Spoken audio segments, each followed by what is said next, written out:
Sand.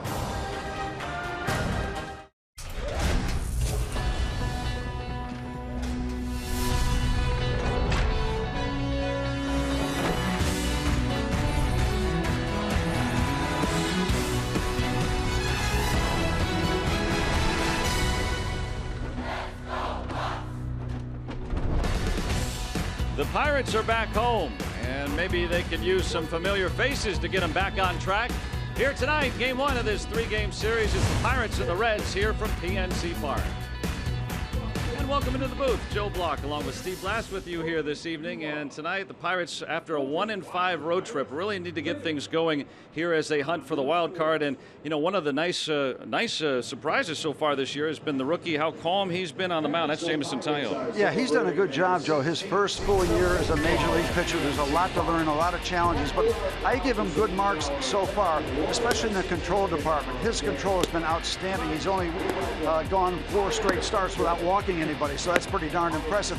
What you want to make sure as you watch him pitch is that he doesn't get obsessed with just control. You want him to still work in the corners, and you still want him to throw that really, really good curveball. He's got one of those dynamic curveballs.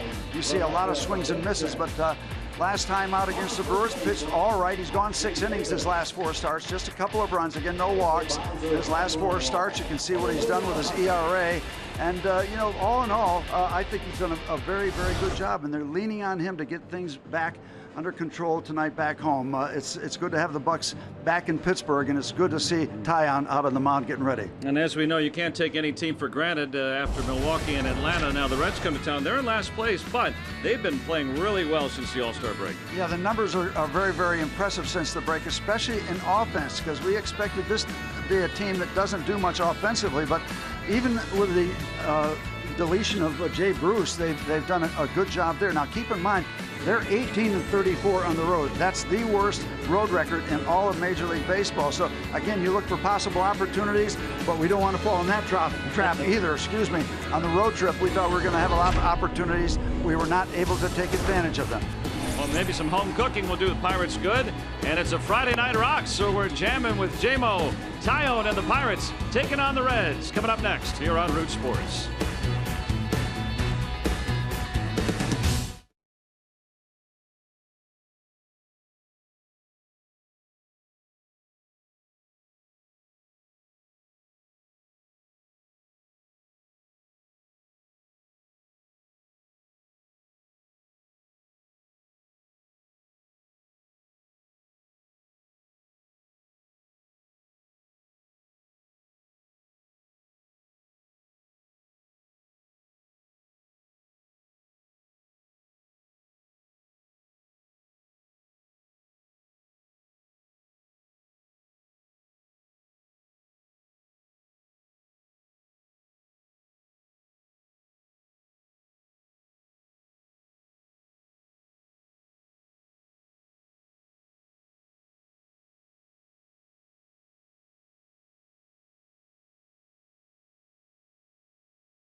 remember those as we stand up for cancer. Yes. And the Pirates coaches, people that have been special to them.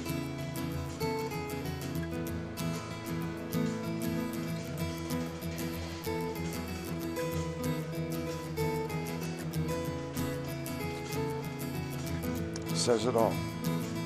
An important night to remember here as we stand up to cancer here tonight. The Pirates returning home, beginning this 3-game series against the Reds. And in terms of at least the baseball schedule, this becomes an important game tonight after a 1-5 road trip. Try to get things right as the Pirates stand 3 games out of that second and final wild card berth. Yeah, that was not too much fun to be on that trip, or those of us that watched and listened. Tough. So you hope to get the Pirates back home. Because you remember the last back in the lineup tonight too. Yeah, he is a fresh Andrew McCutchen. We certainly hope he can take off. Benched in that series in Atlanta. Try to get him right. Now look at the Honda lineup for the visiting Cincinnati Reds.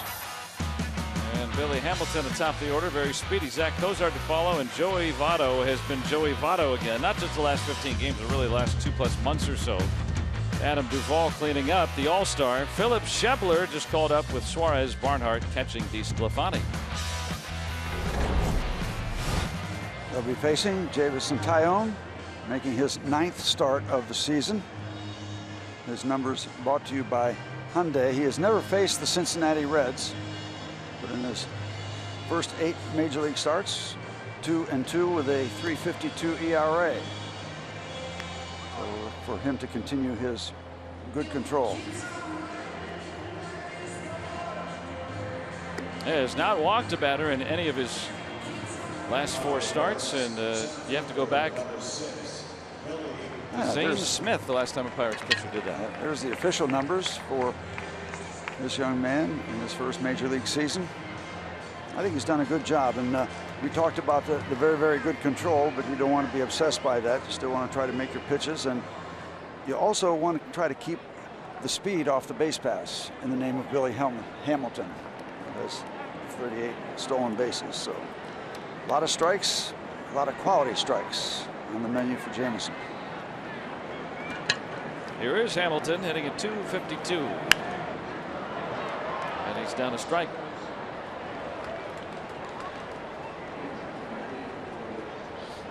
He has stolen 38 bases and only been thrown out 5 times, so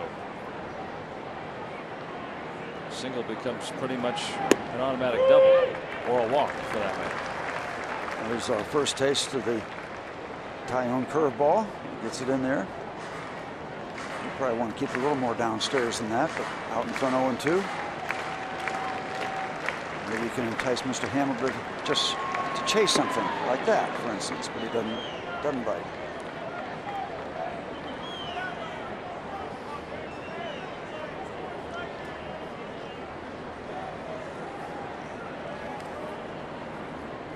The 1-2. Did he offer? Did not. 2 balls and 2 strikes. Last time out for Jamison took the loss. A good start against the Milwaukee Brewers. Ryan Vogelsong extremely well last night. 1 run over 6 innings. Retired the final 11 men he faced. Harrison has to get rid of it quickly, but they get Hamilton.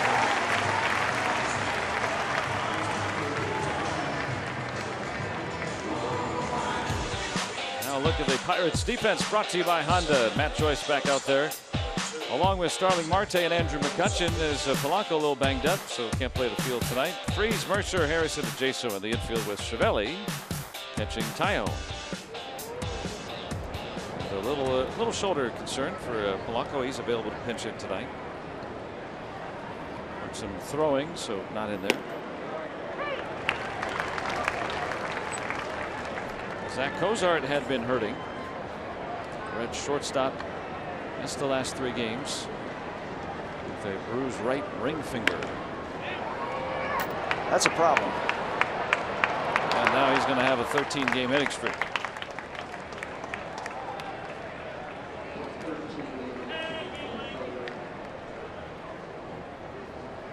man aboard with 1 out. And let's look at our Rivers Casino tips to win. Yeah, really what you might expect. Tyone in control, literally, figuratively, his control has been outstanding. We want that to continue. And a fresh Andrew McCutchen, fresh off a couple days rest. Hope that recharges the batteries and Andrew can get it going. He hasn't played since Sunday. Monday was an off day, and then was benched the 3 games in Atlanta. Trying to get him to unplug, to use the word Glenn Hurley would use. And there was a lot of talk back and forth, and McCutchen understood it, didn't like it, of course, who wants to sit down, but Glenn Hurley adamant that he's used this method before for big time players who have not been playing so big time, and it's gotten them right. So he thinks this is a good method. And this is the first look. We'll see whether it starts going back in the right way tonight. What haven't they tried? And what hasn't McCutchen tried? He's worked tirelessly. Oh, yeah, including him in the day. But he's been working with Andrew. He's been working with himself. 2-0 on Votto. And what you do, you keep searching with a guy like Andrew because something will fall into place. And it'll click because we know of his resume, what he's done, what he's capable of doing. And you keep trying different things. One of them can be rest or unplug him, as they do with some recording artists. Yeah. All acoustics from here on out, right? Yeah. Another quality strike.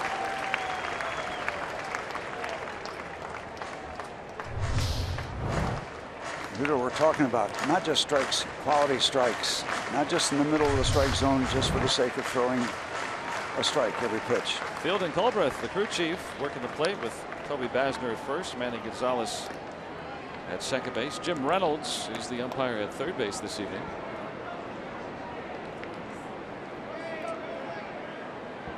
Beginning this 3-game series against Cincinnati. Haven't seen him since early May. Cozart does not do much running, just 3 steals out of 4 chances. But Jameson keeping an eye on him. Joey Votto does what he does best. One of the few power hitters that chokes up on the bat.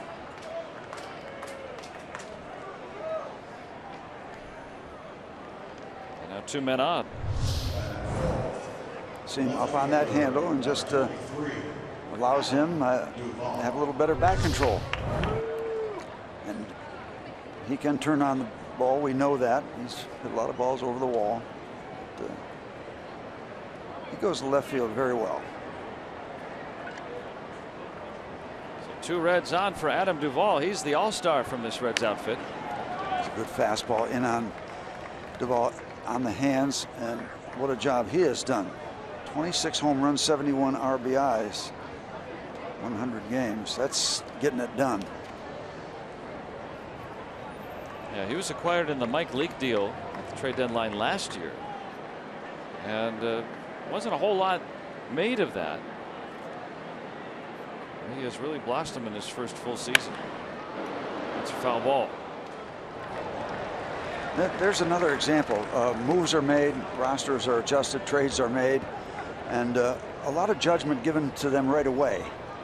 Final judgment, as we know and we hear day after day, but sometimes it's pretty good just to let them play out and see how they are. And as you said, not a lot of noise about this guy, but as it plays out, well, you get a better feel for what happened and why people make those moves. The ball lays off. What they see in somebody. And next month he'll turn 28 years old. So you know, a lot of times guys will give up. You know, all these people that write about prospects and who's the best and ranking, and well, those are all just subjective lists. And so Duvall, of course, got to let them play out to see what the results are going to be. You can't judge them when they're made. Yeah, hit for great power in the minors. It's translated this year. Just a 1-2 on him. Fastball consistently at 95 from Tyone. He is susceptible to the strikeout 110 times. he can be had. Jameson has the edge here, 1-2. Cozart, the lead runner at second. Votto punched a single into left. He's out of first. Boy, he really wasted a good-looking curveball. That's a curveball a lot of people can't get down and even make contact with. Fouls it off. Check out how far downstairs this is. Oh boy, it's way down there. So now, do you go back upstairs to adjust his sight line? Tyone certainly has enough speed. Let's see what Francisco's got in mind for him. Yeah, something like that. Just like you said, Steve. Downstairs, upstairs. Strikeout number 111. And a big second out. Nicely set up, and he goes chasing. Nice to get on the other side of his power. Is that where you want to throw it, just above the zone, like Tyone? Yep. Come up, see if he'll go for something like that. You know, looked like almost he was protecting downstairs when he was able to just even get a piece of that low curveball. Why not give it a shot? Now the other side of the coin is he's probably going to be thinking you're going up too. Now, even if he did, he couldn't get to it. You might want to stay downstairs. That's the cat and mouse game between pitchers and hitters. It looks nice when it happens that way. He fouls off one of your really good curveballs, and then you throw him some heat upstairs, and he goes after it. Brandon Phillips grimacing after fouling that ball off. Didn't know if we'd see Brandon Phillips around after the trading deadline, did we? Boy, he has stuck around, hasn't he? 11th season now with the Reds. Seems like every year they talk about, well, they try to move on, but he's a 10-5 guy now. He can veto anything. 10 years in baseball, 5 years or more consecutively with the same team. Another chase on a good high fastball. It's amazing how it works when you're out in front in the count as a pitcher. How many people will chase? They don't chase nearly as much when they have the count in their favor. It's just the way it works. 2 on, 2 out. 0-2. Tempted. That's the advantage. 0-2. You got a little wiggle room with a couple of deliveries. Scott Schebler, new right fielder for the Reds after Jay Bruce traded to the Mets. He's going to find a hole. Cozart's coming home, and the Reds on 3 singles will start with the lead.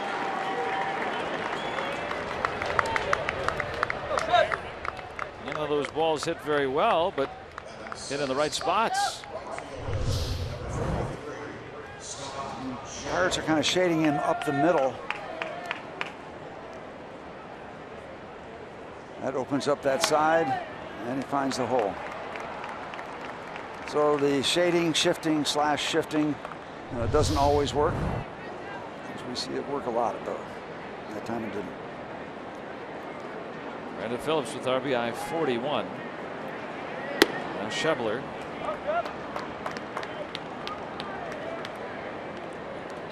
The KGO Brandon Phillips taking that outside delivery and just pushing it out to right field.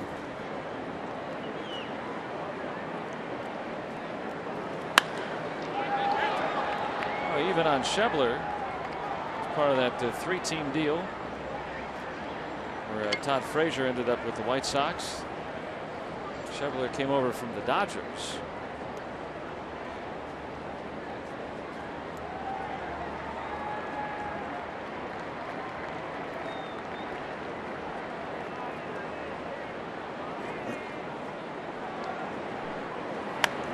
He's got some good power. He had that game-winning home run in that St. Louis series. The Reds taking 2 out of 3. They shut out the Cardinals yesterday. They're protecting his teeth there. It's almost the Marlon Brando Godfather look. All the dentists watching tonight are happy. Maybe they're not. Less business.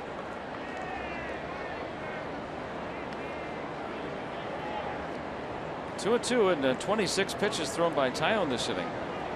And the Reds have collected 3 singles, well-placed singles.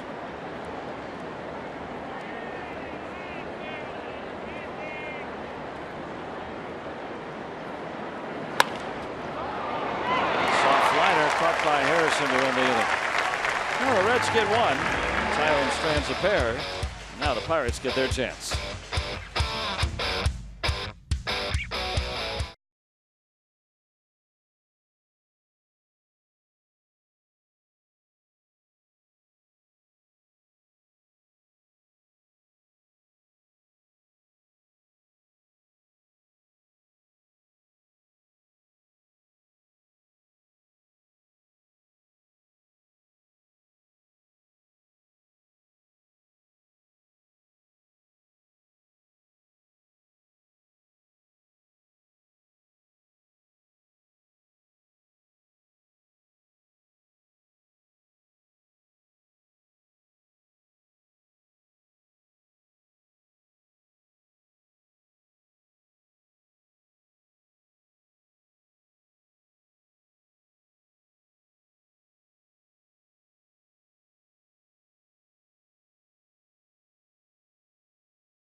Round 4 lineup for Clint Hurdle's Buccos tonight. Josh Harrison will get the spot atop the order with Marte and McCutchen back in the lineup. He's in his familiar 3 spot.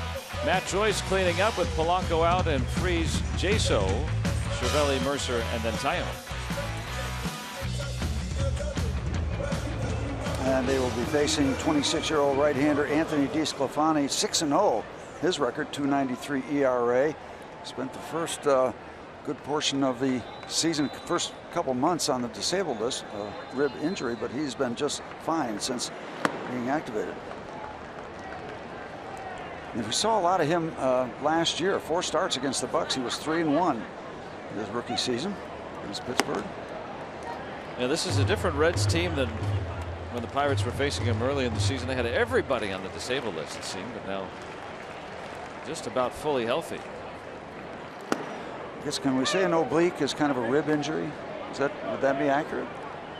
I'm not a medical man. Well, then agree with me. Yes. Okay. Yeah. Very much so. Yes. Yeah, I think it's in that area, and he had a problem with the left oblique in spring training, and was not activated till like the 10th of June. Harrison rolls out. Yeah, wasn't it always a ribcage strain, and then it just all of a sudden the same injury became an oblique? Yeah, kind of in that neighborhood. Look at the defense for Cincinnati here this evening, and Scott Schebler chewing on that mouth guard out there in right field tonight with Billy Hamilton manning center, Adam Duvall out there in left. Suarez, Cozart, Phillips, and Votto, familiar duo on that right side of the infield. Tucker Barnhart, good young catcher for Cincinnati. Switch hitting catcher, yeah. Starling Marte at the 2 spot, so Clint Hurdle's lineup putting some speed atop the order tonight. As the Pirates look to try to find that magic elixir to get things going again. Last 4 games, 5 hits or fewer total. And 5 out of the 6 games on the road trip, 5 hits or fewer. Yeah, so we're concerned about the rotation, the bullpen, and offense. Other than that, things are going great right now. There's 2 gone. Yeah, I mean, you're going to hit skids, but, you know, at this time of the year, you're starting to get into August now, and there's not a lot of time before that. Now here comes Andrew McCutchen. Batting third, center fielder, number 22, Andrew McCutchen.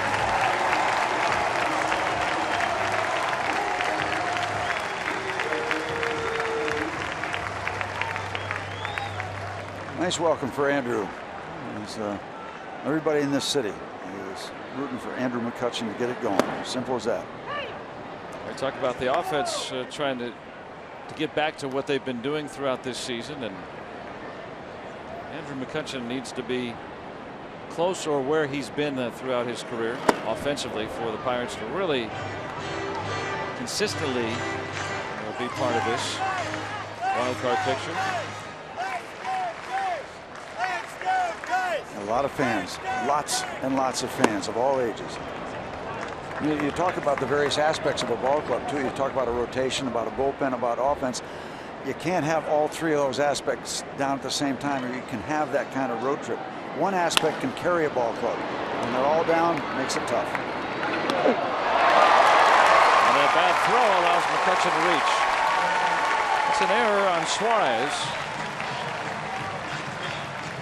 That is his 18th error over at third base this year.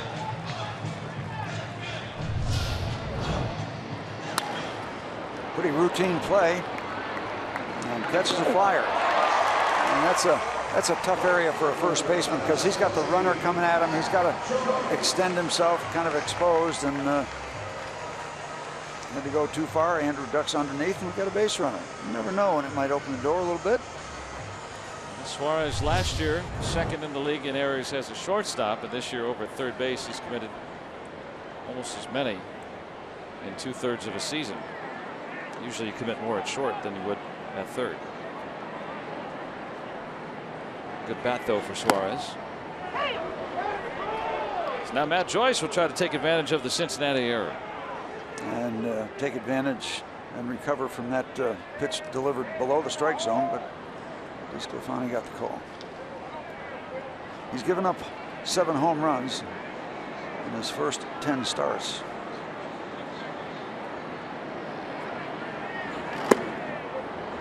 Joyce was 2 for 9 in that Braves series, and that big 3-run home run, also run scoring hit. Gregory Polanco still with some shoulder discomfort and not able to throw very easily, but available to pinch hit tonight. Joyce getting a little extended work.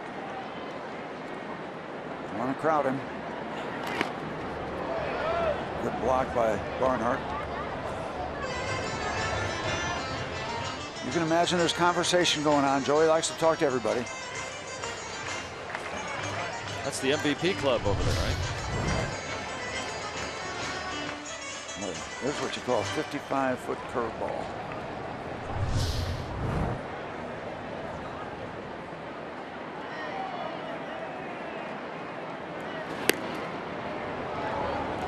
McCutchen has not ran a lot this year, just 3 steals, been thrown out 5 times.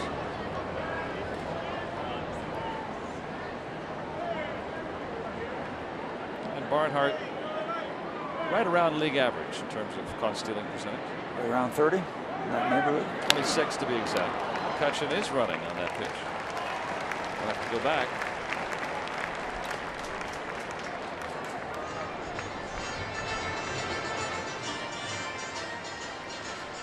Take a look at Andrew taking off. It's a good jump. And you wonder after that extended rest that you were talking about is he could say, well, we're going to change everything for these last bunch of baseball games. So we're going to run a little bit more, try different things. Maybe it'll jumpstart the whole package. 2-2 on Joyce.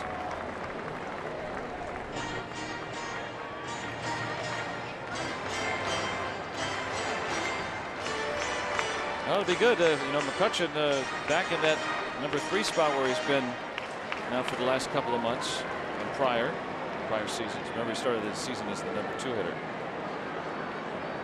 But his production from that number 3 spot among the lowest in baseball among number 3 hitters. Well, that could change, as we know, based on his resume. Close call here, but just a little bit off the inside part of that play. Ball is trying to tail back a little bit. Barnhart trying to sell it by holding it there, but no sale.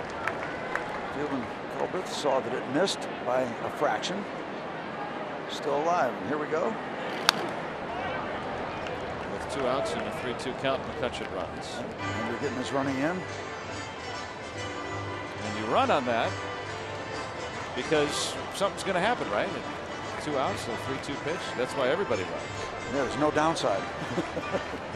It's either a walk, a strikeout, or ball's put in play. Keep running.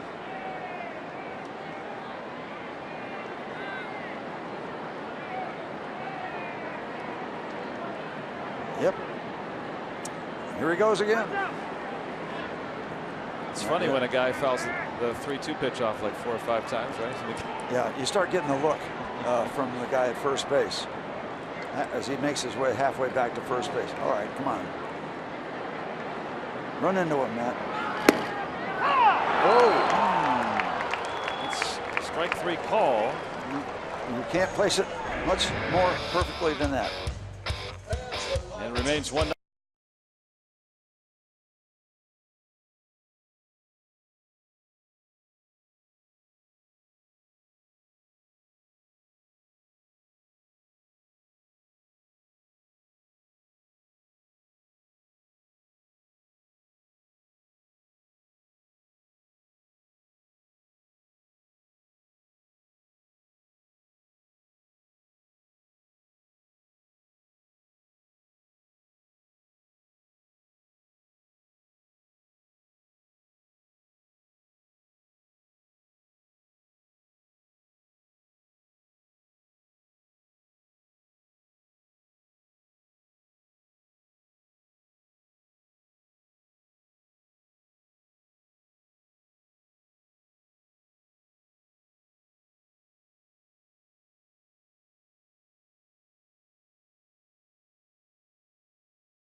All on Root Sports is brought to you by Allegheny Health Network, Health for All, and by Day Automotive. We're gonna make your day.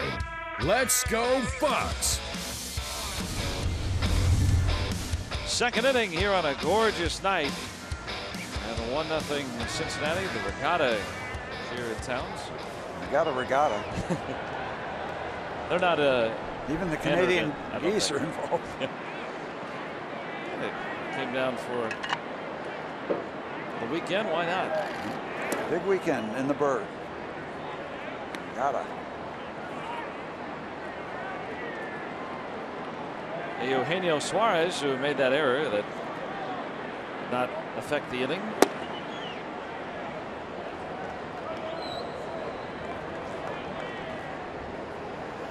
Two 2-0 from Taillon. Got extended for his pitch count in the first inning. Ended up getting around 25 or so.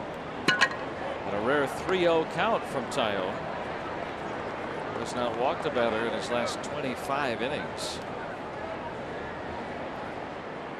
After allowing 3 singles in the first.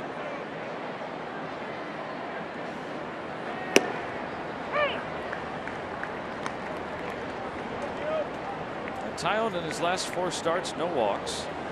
Thought it was fun to look up today that last Pirates started to go 4 starts without a walk. Zane Smith, in the early 90s. What about this play?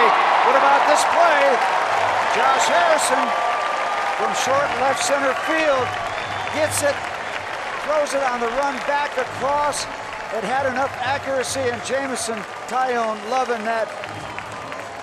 You don't see that kind of play made very often right there. That was absolutely fabulous. Watch it again. Look at the throw back across. That's the great part of it. Getting to it is good like that. But then,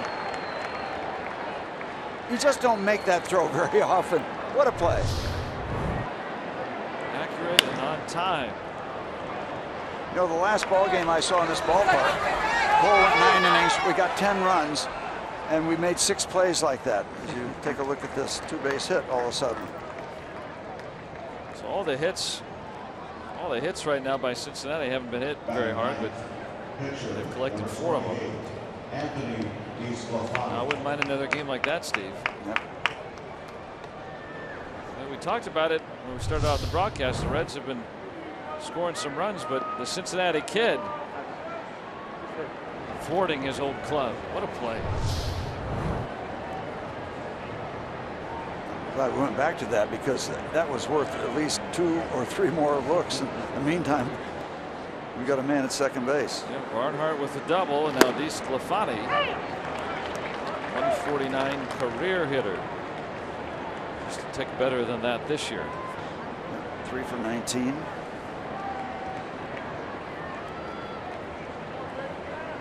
Barnhart does not run particularly well for that 15th double of his.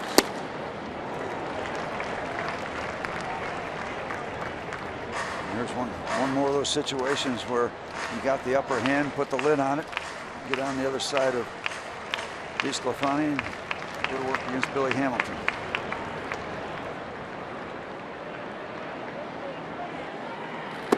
Yeah, you just love it when you put them away, when you know you got the upper hand and you don't throw more than 1 more pitch. You just like to see that efficient work when you know you're in control.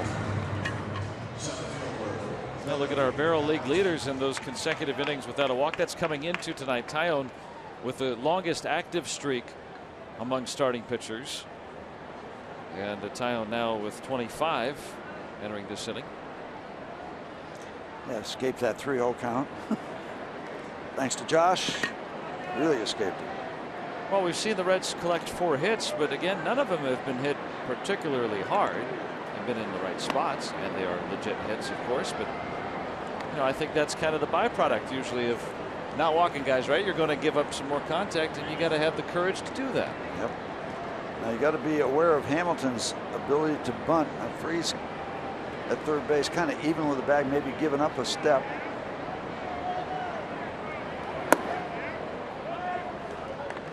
And usually Tyone has those very low pitch counts because he Control. is, you know, the second, third pitch of the at bat, someone's putting it in play. He's usually getting it out.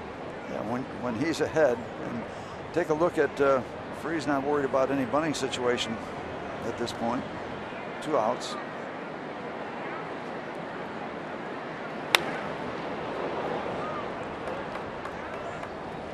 Two and 1, trying to drive in the run. There's some fans making it down the Ohio.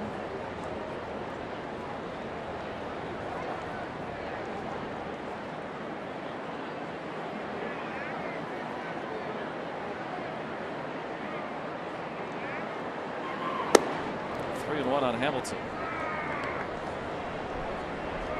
Hamilton has only 15 RBIs. You know, batting out a leadoff spot, you don't get a ton of opportunities, but he's not going to hit for a lot of power. A lot of his doubles are because of that speed. And there's a rare walk from Jameson Tyone. Probably the one guy you don't want to walk. And in this case, with the runner ahead of him, it doesn't matter. But well, you're looking down the barrel at Cozart, Votto, and Duvall and Phillips. Just soon get on the other side of the second inning before you deal with that part of their lineup. Cozart with a 13-game hitting streak. He plopped in a single and scored the Reds' run in the first. Tyone getting that early soft contact, gets out of the inning unscathed. Still 1-0 Reds.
With Root Sports, I'm Robbie Mikowski. Pirates owner Bob Nutting is a big supporter of the Stand Up to Cancer cause, and earlier today, I asked him why it's so important to him and his family. Cancer is so important to all families in the area. Every family has been affected, and to be able to say tonight, you know, thank you to all the people who are helping, thank you to the organizations that are supporting, and we're with you to the families who are affected. I've certainly gone through with my mother, with my dad, with my wife, and have some sense of the suffering that families go through. And if we can help relieve that just a little bit, we'd love to do that tonight. When you look at this, Major League Baseball is heavily involved in this. How does all this tie in on Stand Up to Cancer Night with Pirate Charities? Well, and Stand Up to Cancer is so wonderful because it is a collaborative between so many healthcare providers, all the Major League Baseball teams. And what we try to do with Pirates Charities is find ways to connect important providers, important families affected, and how can we bind together as a community. Thank you, sir. Robbie, thank you so much. And obviously, it's a big night here, Joe and Steve, when you look at this. Stand Up to Cancer Night. We'll see a lot of vignettes coming out of break throughout the rest of the night. We're all wearing buttons supporting Stand Up to Cancer. Obviously, a very important night for those of us that have been affected by cancer in one way or another, and also throughout Major League Baseball.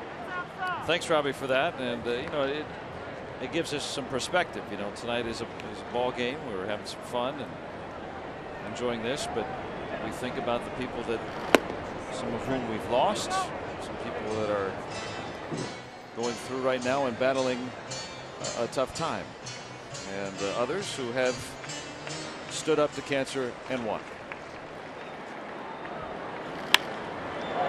David Freese socks this one to center. Homered last night, but that one not enough. DeSclafani coming off a no decision against the San Diego Padres last time out. Gave up one run.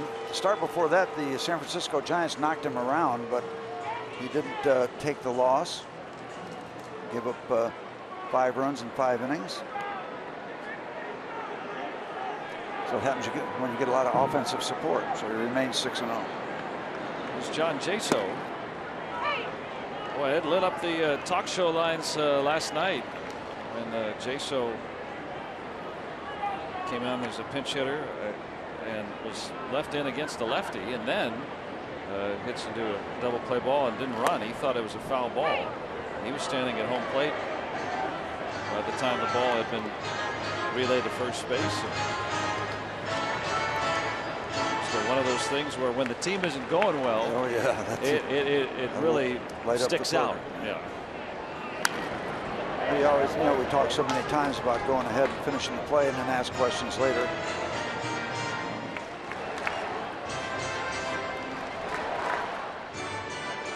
So Jaso right back in there, but hitless in his last 19 trips. Getting at 105 since the All-Star break. Got off to a very good start. Was always the leadoff man against right-handed starting pitching, and now has been used more sparingly.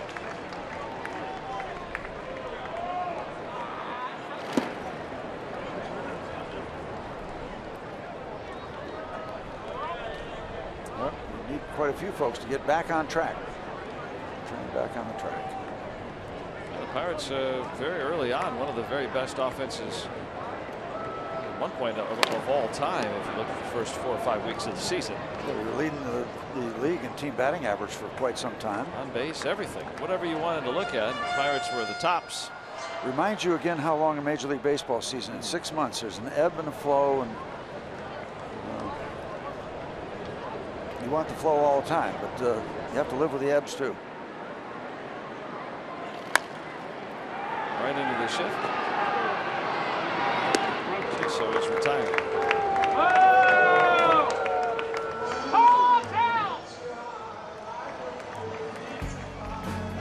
And look at some of our Point Park tweets, and as fans came in, they could tell us who they stand up to cancer for.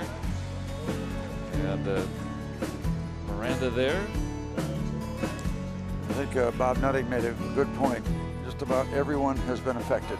Every house has had to deal. Tunes. I mean Tunes. Thinking about Tunes.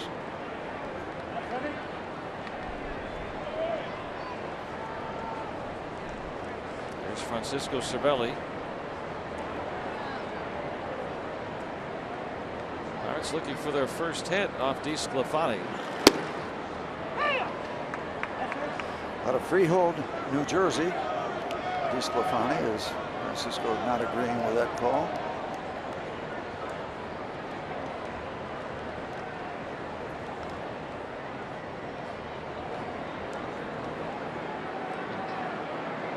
Very close. Borderline strike there. Hitters think that's a ball, and pitchers think that's a strike. Catchers think that's a strike when they're behind the plate. When they're at it, they don't.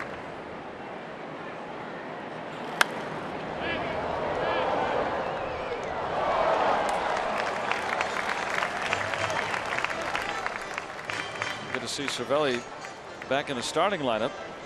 Pitch hit last night after getting hit in the helmet. A scary moment on Tuesday in Atlanta. Yeah, well, you see that, and you cringe. You are scared, not as scared as a guy getting hit, but it's that automatic reaction of it's just an awful look, because you don't know how bad it is. You immediately see it, and it's just not a good thing to see, because you don't know how bad it is. Out on strikes. Second strikeout for DeSclafani. And it's 1-0 Cincinnati.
Of baseball, and Mark Teixeira announcing that he'll retire at the end of this season. The 14-year veteran of the Yankees. Ichiro going for career hit 3,000 here in Major League Baseball tonight against the Rockies. And the new Met, Jay Bruce, that 3-run home run against the Yankees last night, his first hit and a big one. As kind of weird to not see him as part of these Redlegs. Yeah, really. I remember hearing about him when he was in the minor leagues. One of those phenoms that you knew the minute they signed him, they were promoting him, and you just saw him coming onto the scene. And one of his earliest games as a major leaguer was against the Pirates, and we got a taste of why they were so excited. My favorite item that we just saw was Ichiro going for 3,000. He's been so easy to root for. We got a chance to say, actually had a chance to say hello to him down in Miami. What a gentleman! What a classy young man he is. He really is. That, of course, doesn't count the 1,278 hits he had in Japan. So I know people were trying to say he had more than Pete Rose and all that, but you can't compare. But you can say that, boy, he is one of the very best hitters who's ever lived. Joey Votto. When he's all said and done, we might be saying the same thing about him. I don't know kind of what approach that was or attempt that was for Joey, but he didn't really underscore my statement right there. Yeah, really. That's what. Was he hesitant for some reason? There was. Yeah. I think you're extremely fooled. That was crazy for everybody. Francisco was surprised. Just a little more routine in terms of baseball play.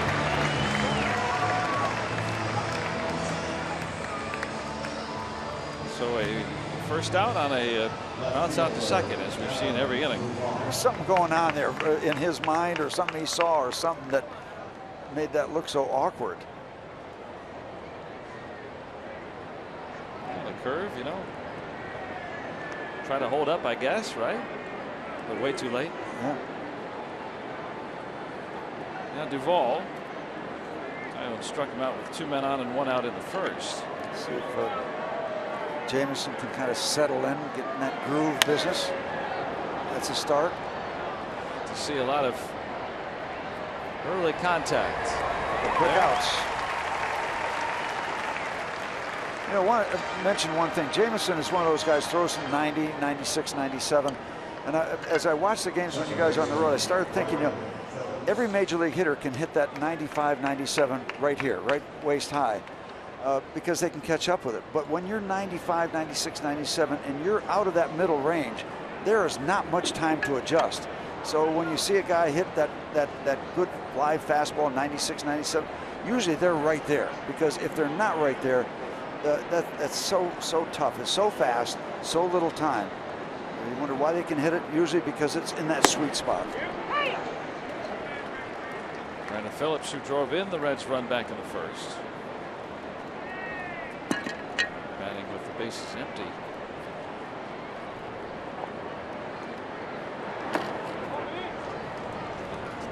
A lot of the new Pirates, first look, wearing white at PNC Park. Felipe Rivero there in the center.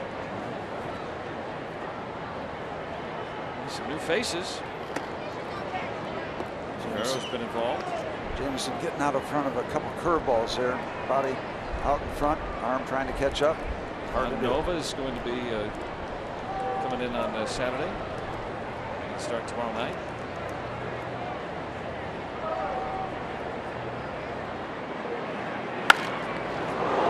Tyone. Wow. Josh doing it again. 1-4-3. Tyone. Jameson's a target. As simple as that. Jameson took a shot, but he stays in just fine. And a 1-2-3 inning. Still 1-0 Cincinnati.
at the sister bridges as well.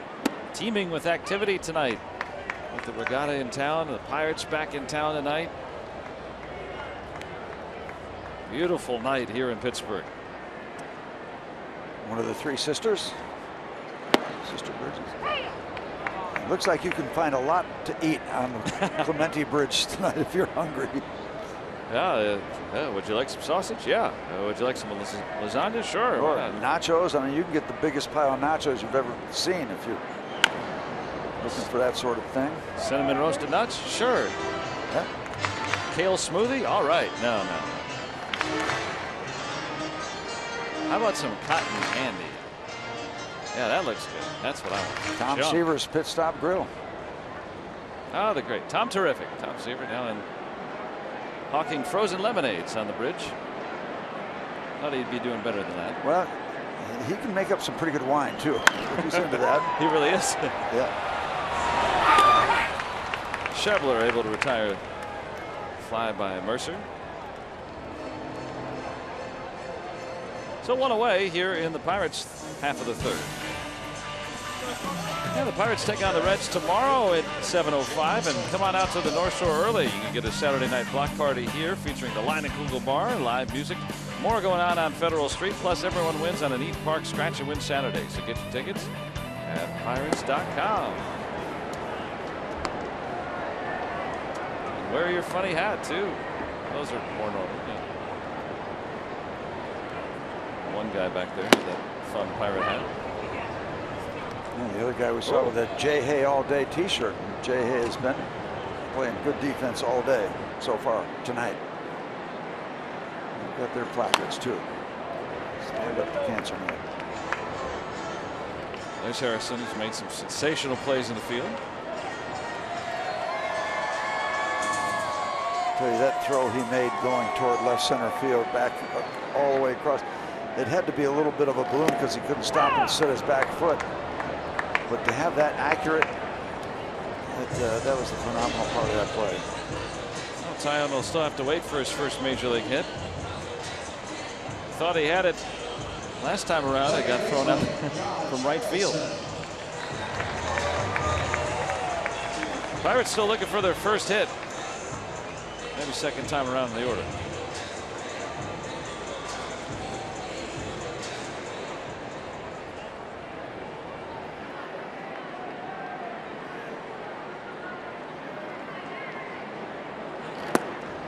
I had Clementi throw a couple of pitchers out from right field. That is a shot in the arm. You think you've given up a hit to a pitcher. Your shoulders slump a little bit, and then your right fielder picks you up. I mean, that's a pretty good feeling. That's a pretty good feeling. The first Pirates hit of the night. All right, Josh, come on. You're on the way to a really good night. Good at that.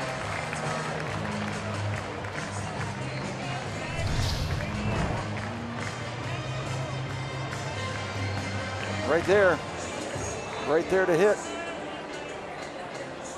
And he got it. Well, they turn the lineup over, and maybe this is when it all starts against DeSclafani. Wait a minute. Hey, go Expos. La Grande Orange fan. They did. Yeah, they did go away. Soft spot in my heart for the Expos. Maybe we'll see them again one day. I loved going to Montreal. That was one of my favorite cities. I never got to go there. Yeah, it was great. Go out on the metro, come back into town. We were just at Turner Field last night, last trip for the Buccos there, and that was where I got to begin my big league career, filling in for the Expos and working Braves games, unpaid, but glad to do it. And so a little nostalgia for the Expos yesterday, and I guess another guy here today likes his old Spos. Well, we used to go up there and see Jacques Doucette. Yes. Roger Brulé, the French language broadcasters. voices. Yeah, good guys. Still see Jacques Doucette down in Dunedin with Toronto doing some work for them. We've been calling some games Gentleman. in Quebec. Yeah. Yes. Good man, Jacques Doucette. I believe hopefully one day Hall of Famer. Ford Frick Award winner. We've got one in the building here tonight with Marty Brennaman, longtime voice of the Cincinnati Reds, Hall of Famer. Hall of Fame mascot right there too. Is there a mascot Hall of Fame? If not, there should be. I'd go to it.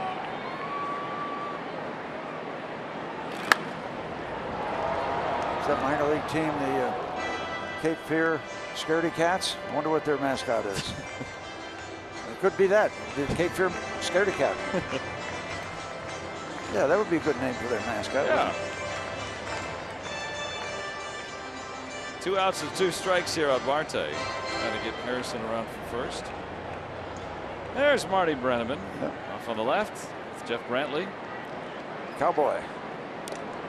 Nickname for Jeff. JB. And Marty's been doing it just over 40 years now. That's all.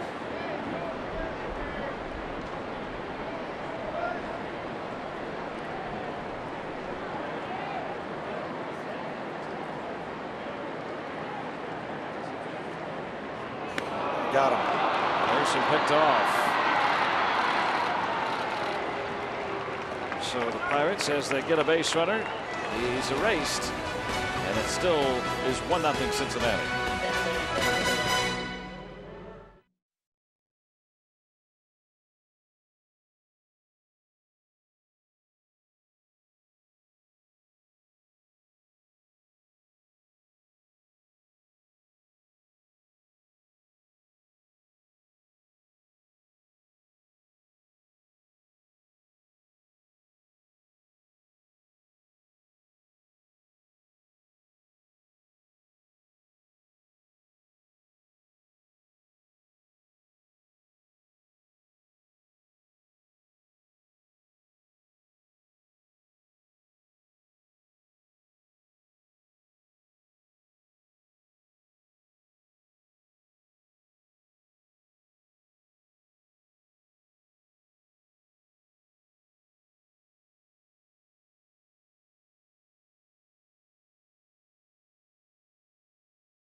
Inning.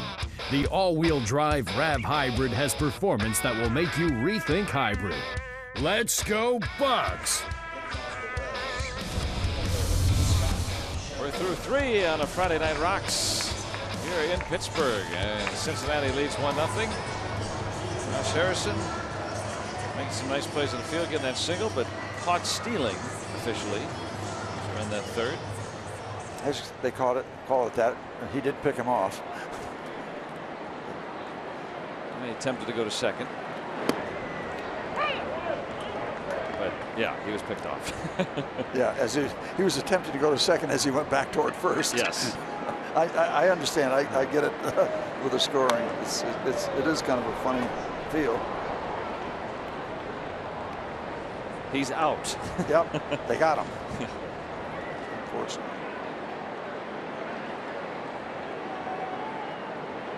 Tyone ahead 0-2 on Scott Schebler with Suarez and then Barnhart.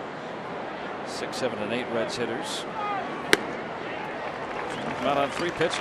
Upstairs, and Jamison not only featuring some good curveballs, some good upstairs heat. The 3. Ooh. Yeah, go ahead and chase up there. And that'll send a signal too when they get ahead in the count. You know, they might be tempted to go up there a little more often because they're having success with it. You follow the success. You ride the success for as long as it's successful. Sage words. Eugenio Suarez retired on an excellent play by Harrison to lead off the second.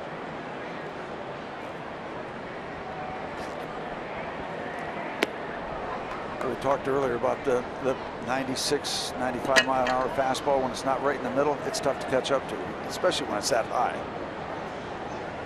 Keep that heat out of the middle of the strike zone, and you're going to do well.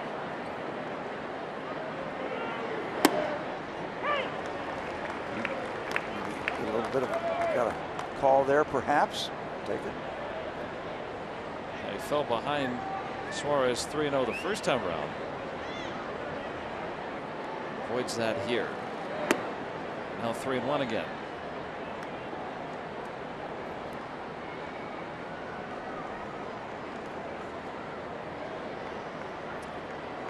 Barnhart looped to double his last time around. Nothing wrong with a good low moving fastball down and into a right-hand batter either. Like to see the chase upstairs for a swing and a miss.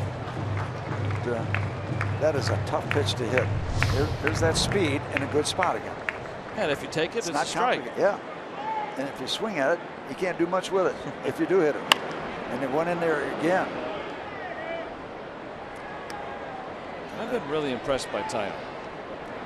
Well, he's a young player, and he's learning all the time. He wants to be better bunter. You talk to him, he wants to be better. And that's exactly the attitude you want. He stepped right in and has been awfully good right from the get-go. Broke his bat. They're after him. I tell you, he's got a target on his body. He recovers and make the play.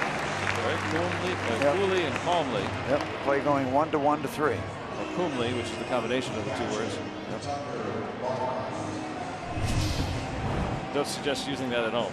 Okay. Now this time it doesn't get a part of the body, just gets the glove. So they're a little off target. I don't know how you guys do it. Standing there 60 feet 6 inches away, and then another 5 or 6 closer. Well, you start by not trying to think about it. But if you get hit enough, it gets your attention. Taillon, of course, earlier this year with that scary moment, Hernan Perez of the Brewers hitting one off of his head, and after passing all the protocols, stayed in the game and continued to pitch well. Never missed a turn on the rotation. Well, what do you think? Amazing. What do you think Perez is thinking? Is that all I got? He gets up. I hit him in the head. He gets up and pitches. Is that all I got? At 105 miles an hour, he hit that ball, but thank goodness it didn't do anything more than deflect into left field. It's such a scary time. So he's got that one. Nice little roll. Nice little roll. 7 in a row sent down now by Taillon. And there's the Pirates' wives with the auction table here tonight.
behind Section 112 in the Smorgasburg area, where we have a pretty cool Pirates Charities raffle going on. Player and staff wives have all these baskets of all favorites of all their favorite players. Billy Joust, Dave's wife, Andrew McCutcheon's wife, Maria, Neil Huntington's wife, Becca.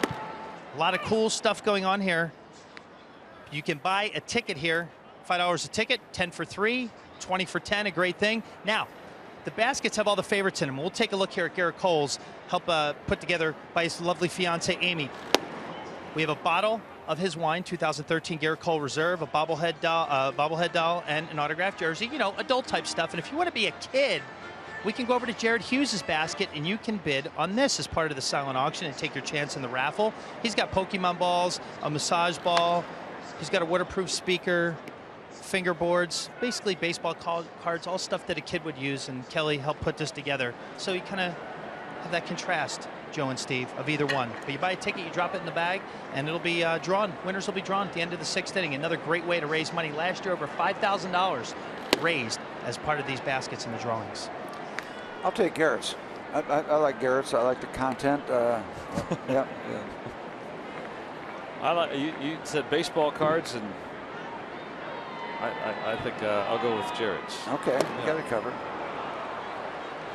Now, if Robbie will, if we gave Robbie a few dollars put in for some tickets, do you think Robbie would actually put it in the right place, or would he use the money? No, he'd scratch our names out and put his name on it.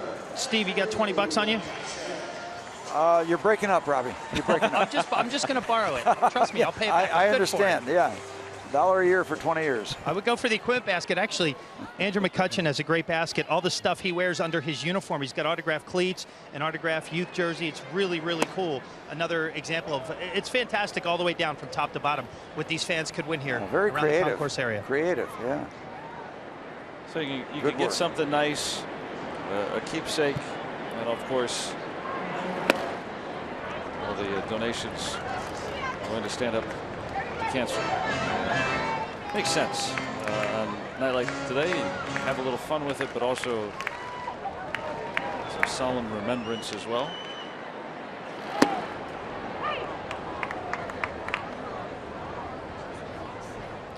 There you go. Andrew, yeah. Signature on some things. Several things signed.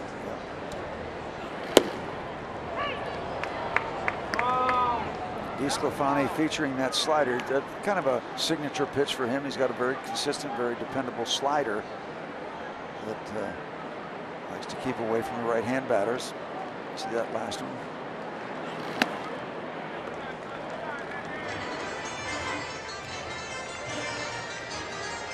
Last time McCutcheon grounding to third, but Suarez's throw drew Votto off the bag.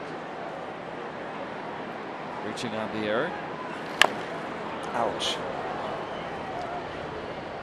If you want to go buy a ticket or two now, it's going to take a few minutes here. You won't miss any action. Yes, that one really got a piece of Andrew.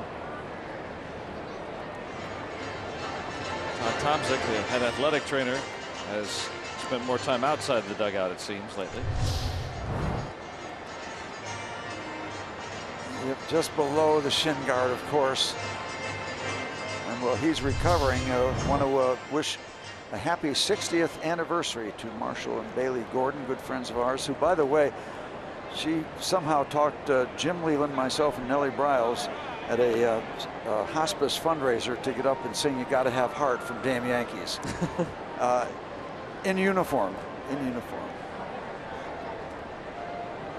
Well, McCutcheon's still not quite ready to get up.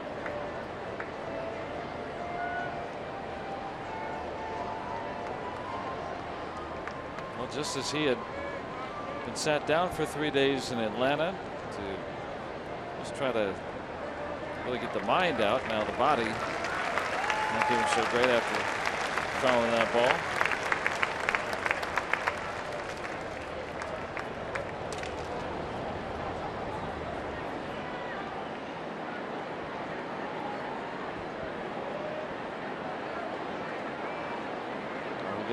Another chance at a 3-2 here from DeSclafani. They work the walk. First one issued tonight by DeSclafani.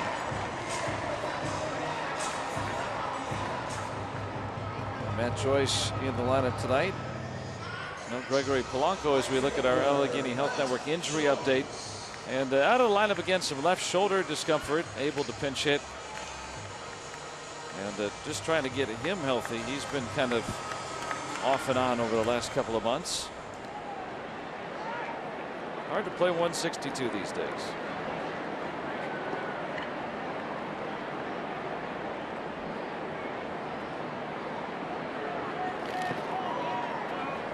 Joyce struck out looking on an 8-pitch at bat back in the first.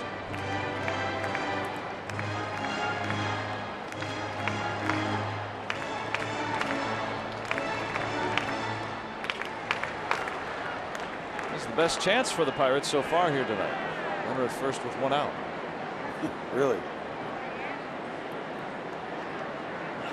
Not had a runner in scoring position yet. First time they've had a base runner with fewer than 2 outs. Pitch delivered by DeSclafani there, similar to the one that Matt Joyce took for a call third strike. Actually a perfect pitcher's pitch in the bottom of the first inning. Similar. Tries what Tyone tried, go downstairs and upstairs.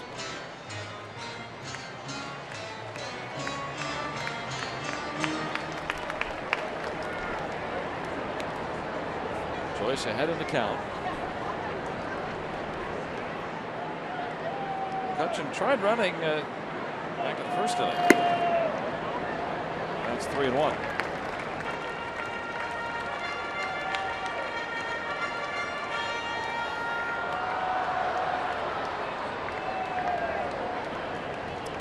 Mentioning Barnhart, good numbers as a receiver throwing to second base, but he's got a very young pitcher out there, and you wonder if Andrew might think about heading out, but does not. In hindsight, maybe should have, but after fouling that ball off his foot, I don't know if he was going anywhere. And Joyce doubled up down the inning.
In their lives, do they stand up for on our Stand Up to Cancer night tonight?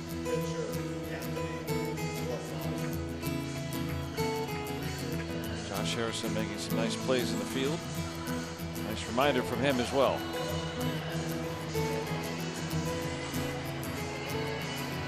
Everybody standing up for cancer tonight.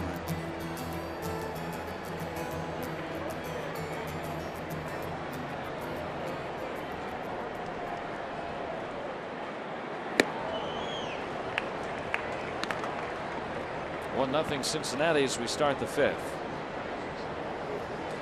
See if Jamison can be just as tidy against his mound opponent as he was the first at bat. He's settled down since that walk, that rare walk. 7 in a row sent down since then.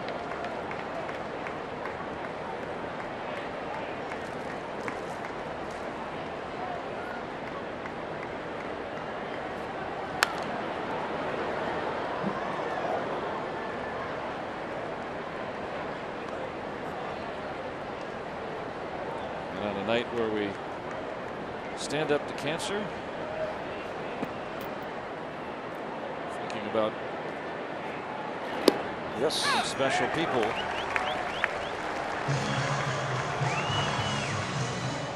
And Taylor Detour, who had rhabdomyosarcoma and a stage 4 advanced cancer, diagnosed at age 15.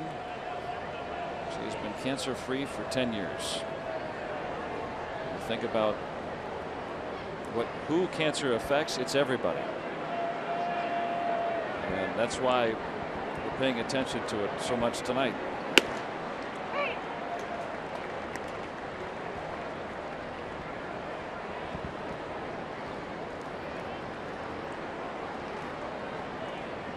Hamilton, the last base runner for Cincinnati. He walked in the second.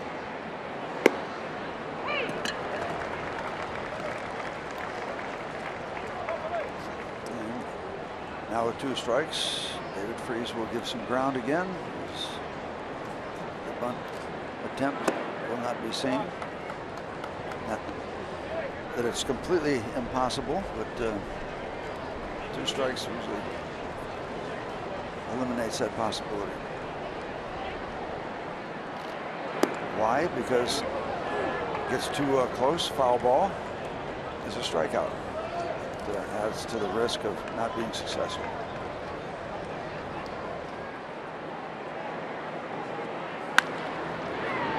That's going to sneak through, and Billy Hamilton, with that good speed, is aboard with 1 out.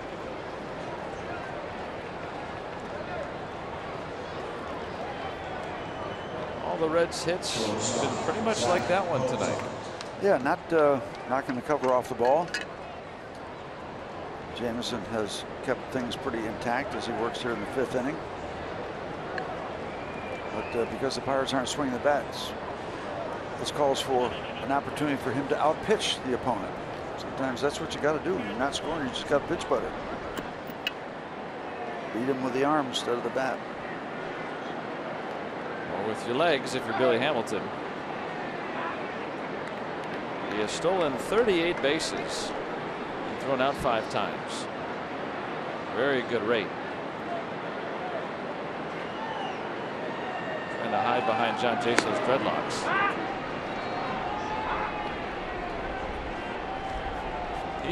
He's a pretty thin guy, Mr. Hamilton.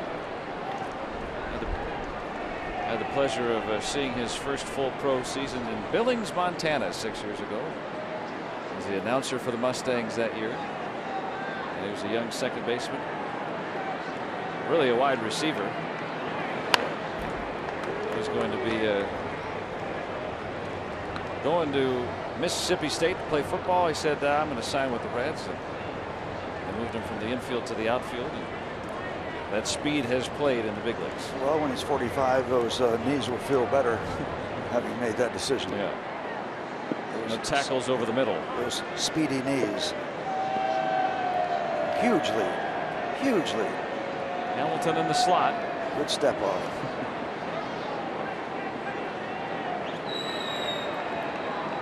I think he's the fastest in the game right now. What do you think, Steve? He's got to be right up there. Yeah, he's up there on the top of the charts, near the top, if not at the top. And as he's matured, he's become such an efficient base stealer now. He used to get thrown out quite a bit. Speed kills B. Ham. That's rather dramatic. How about just injures? That's pretty final. There's a strike. Started and stopped. Tyone again, unfazed out there, you know. Well, he's doing different things. He's come to a stretch, then he stepped off and threw over. So you've got to do that. You can't do the same thing over and over and over again. They want to find your patterns.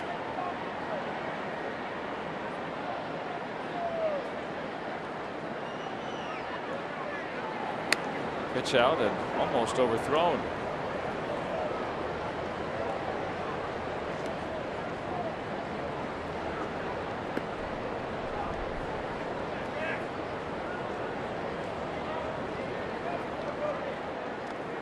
You can bet they're discussing Billy Hamilton. Clint Hurdle, Dave Jones. He's a throwback in terms of base stealers, although he doesn't even lead the league. Jonathan Villar of the Brewers, top base stealer in the National League. Perhaps that one foul. Hardest hit ball of the night by Cincinnati. Yes, by far. It's still very disruptive. Even if he doesn't go anywhere, he's on the mind of Tyone. Starling Marte up on the list too. Along with Travis Jankowski of the Padres. And Will Myers, we'll see them next.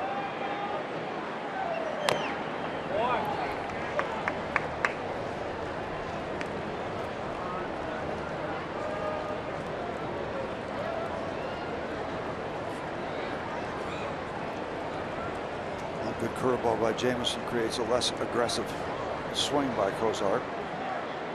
He's got him 1-2. Creeping. Not going. What are some of the things a pitcher can do to hold a base runner? I mean, throw over, but what else? Anything else? There's a list. You know, you can throw over. You can come to a set and hold it and hold it. And then pitch, hold it, throw to first, hold it, step off. Just so you don't get in a pattern that they can copy and see you doing the same thing over and over again. See, I know there's, you know, I'll be honest with you. I don't know why Jaso is away from first base. There's got to be a reason, but to me, that gives the runner a chance to do some things because he's in back of John. So John doesn't know exactly where he is all the time, but there's got to be a reason they do it or they wouldn't do it. So, and basically all he can do is swipe him back of him and hope that the runner is there. So I'm going to do some research. Yeah, but he's starting way off the base. Usually the guy's got his foot on the base, first baseman. So I'm going to do some research and I'll have the answer from Mick later tomorrow. There goes Hamilton. He'll have to come back. Sometimes you might see that, if there's a left-handed batter up, you know, try to cut down that hole on the right side, but there's a right-handed batter up. I don't know. But they wouldn't do that sort of thing unless they have a reason to do it. So get that.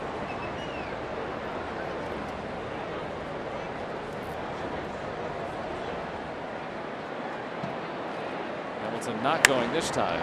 Look. It is well. Thank you, Captain. Thanks to Steve. That was the 8th pitch of this at bat. Cozart, who singled back in the first to extend his inning streak to 13 games.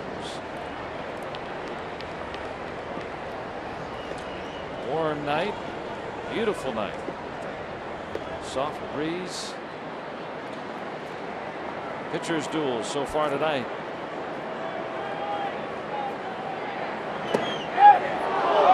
Just missed. Almost looked like fielding.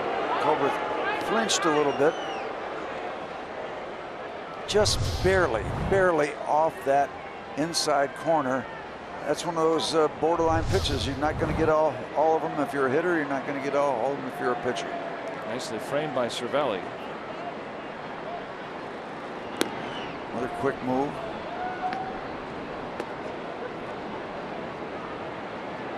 There's a nice little balk move you can employ too if you're real quick.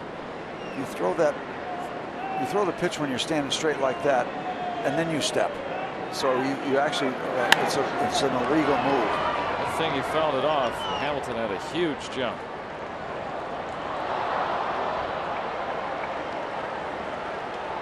What's the old story about cool Papa Bell, right? You turn off the lights and he'd be in bed before it got dark. Yeah, that's quick. Way to get a jump like that. If he gets the good jump with his speed, it's really hard to get him. If he combines the instinct, that gut feel when to go. Wrapped foul, and we'll see a 12th pitch upcoming.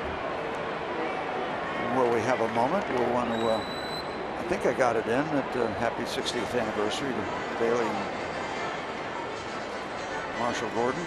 And happy birthday wishes to our good friend, great baseball fan Arlene Cullen the other day.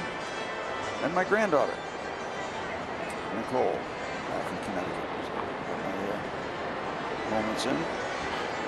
Okay. Those are nice moments. Yep.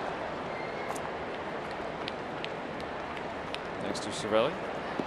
So now Taillon is at 85 pitches here in the 5th.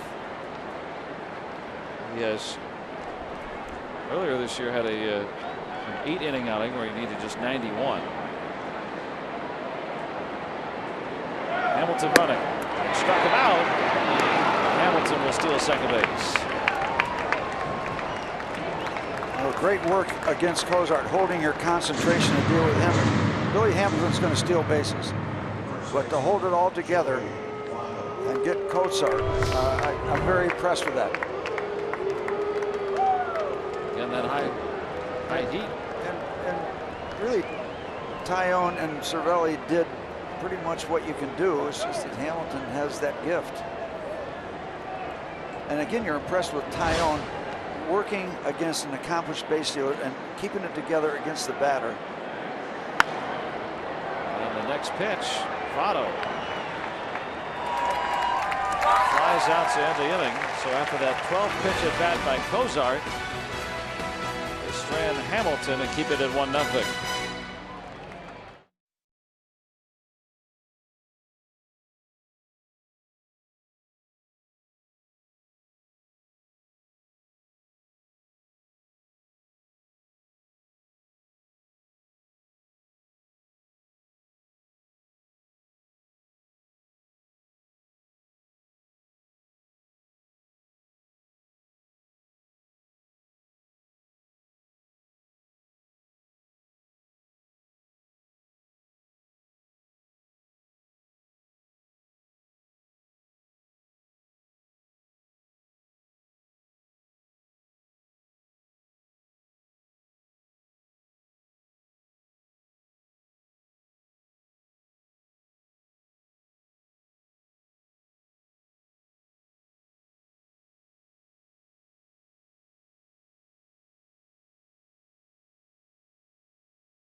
By Day Automotive back in '79, John Milner with a game-winning grand slam against the Phillies and against Tug McGraw. Kent Tekulve getting the win, and Pirates winning 12-8 at Three Rivers. What a moment.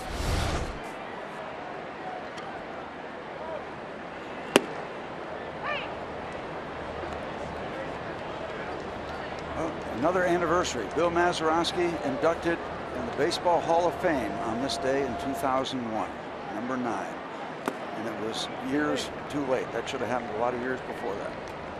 If you're arguably the best second baseman in the history of the major leagues, it should be a no-brainer. His defense was extraordinary, from what I read. And a lot of his records were set on an infield that was, to be quite polite, quite difficult to play at times at Forbes Field. A lot of those records were broke on carpets. Maz was spectacular, spectacular. And he himself had control over any so-called Utley rule. You know, those guys would try to take him out and they'd crawl, they'd slide up one side of his body, slide back down, then they'd carry him off. When he got to second base and got his feet right, it was over. You couldn't budge him. A little rougher back in those days. Well, Everything was player policed. The players took care of it. 3-1 on David Freese, the leadoff man. And if you went in a really malicious way, well, the next time you tried it, you might be wearing a baseball in the middle of your forehead. And on that note, hey ladies, join us for the last Lady Bucks night of the season on Tuesday. Packages include a game ticket, access to pregame catered event, and a Pirates Infinity scarf. Go to pirates.com/LadyBucks. Get your Lady Bucks night tickets tonight.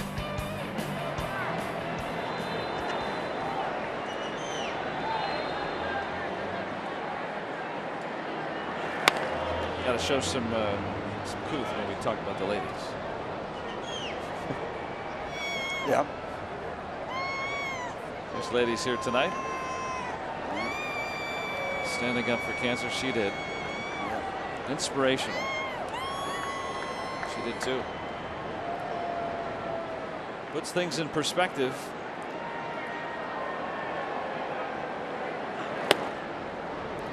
By the way, 95 years ago today, first ball game was described by Harold Arlen over the radio on KDKA Pittsburgh. 95 years ago today, and ironically his grandson wound up pitching for the San Diego Padres, Steve Arlen.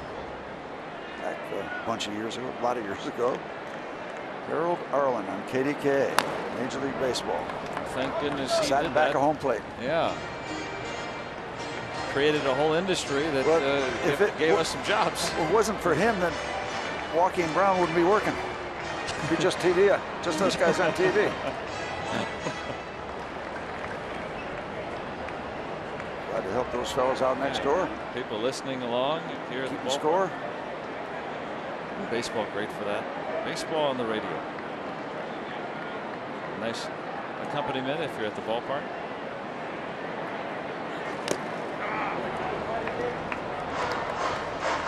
How about we put something up on the board? The gunner. I wish I could have met Bob Prince. You have not forgotten him. Bob Prince. They broke the mold. He was something nobody will ever promote Pirate baseball on the radio and TV like Bob Prince, in my mind. Simple as that. And we've had a lot of good people. Still do. Well, I think the thing that I was really impressed by is how people still talk about Bob Prince. Bob Prince has not called games here regularly in 40 years. But he was and I'm talking about young people will talk about Bob Prince too. Well, he was a guy that could walk in to the fire hall out in some suburban rustic area, command the room, and walk into the boardroom of U.S. Steel and command the room. He said, lad, if you want to broadcast baseball, keep your mouth shut until the ball stops rolling. Okay, Bob. He was something else. Something else. He was bigger than life. He was. And the voice of many people's childhoods, young adulthoods,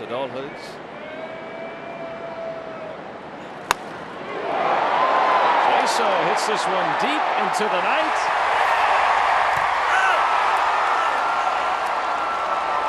Unbelievable. Billy Hamilton able to haul it in. Unbelievable catch. He had the height to go down and run it down into right center field, and he caught up with it. That is a great play. Thought we had two. Thought we had the lead.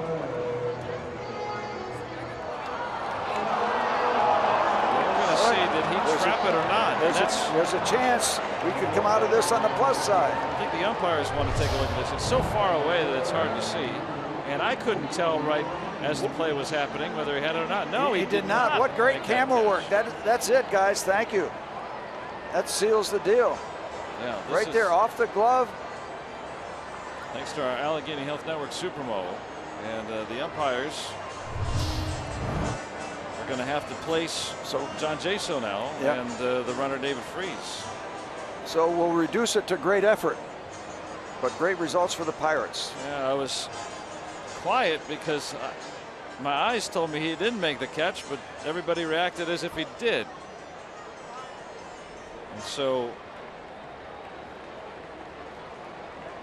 we're going to have to find out what happened here. Now,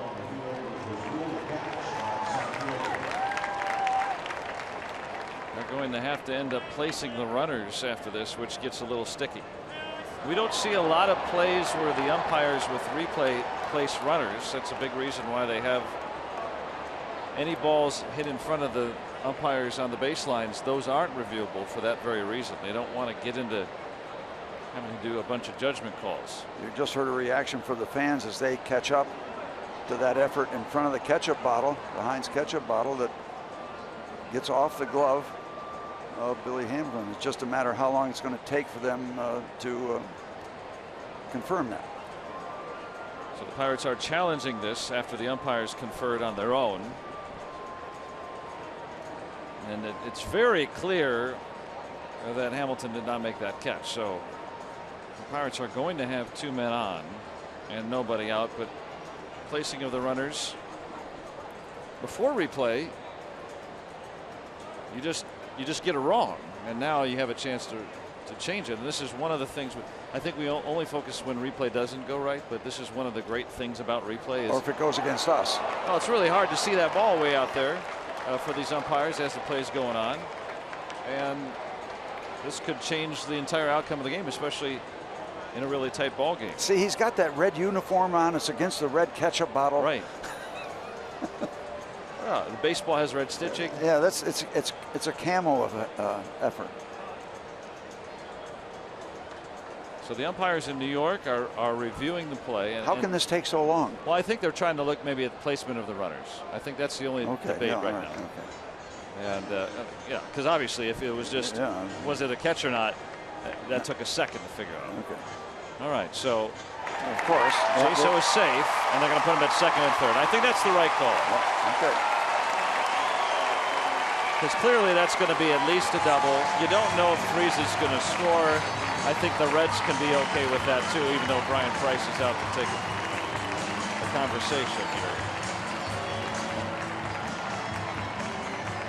But I think that's a really smart call by the umpires. Yep, we saw right away with our great camera work that ball deflecting off the glove and then him trying to sell it. And he did a good job of selling it. He could sell it. Only it had what do you get, 3 business days to take something back and return it. Yeah, he could sell it. What's the old adage? Do you catch a popsicle to a woman in white gloves? Billy Hamilton, salesman of the year. But the eye sees all, and Brian Price, the Reds manager, I don't think Brian Price has an argument here. I mean, if the play actually unfolds, is he wondering? I mean, Jaso could have been at third, and Freese could have scored. So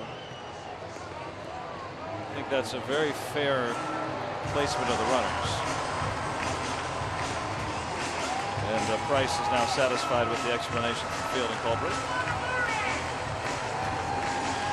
So Jaso snaps an 0 for 20. And all of a sudden we are in business to overtake the Reds. Trying to get him to acknowledge that he got some really smart hitting there. Good to see some smiles. Well, Phillips is an entertainer. That probably had something to do with his exchange with Jason at second base. So second and third here for Cervelli. Nobody out. Loop to right for Schebler. Here comes Freese, and he is in. Jaso moves up, and the Pirates tie the ball game. I didn't know if David would be coming, but the right fielder was on the run, so he didn't really have time to set himself too much. And wind up cutting off the ball, making all the drama out of anything at home plate. On the doorstep to take the lead. There's the slicing ball, and Schebler had to come a long way. Again, not much time to set himself, so not hardly anything on the throw. So they're They're running perhaps on the arm and the fact that he's going to have to go a long way, and they're going to appeal. To see if Jaso left second base early, tagging to third. He did not. So Cervelli with the sac fly, RBI number 24.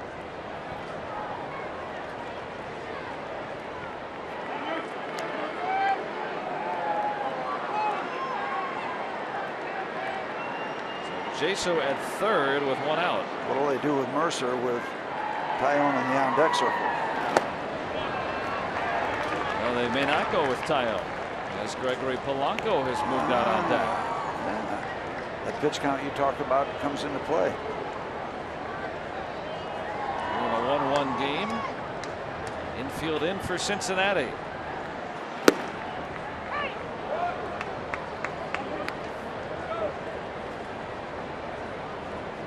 Mercer hitting at .312 since the All-Star break. There's that drawn in infield. Outfield shallow as well. Tease him with that slider. No sale.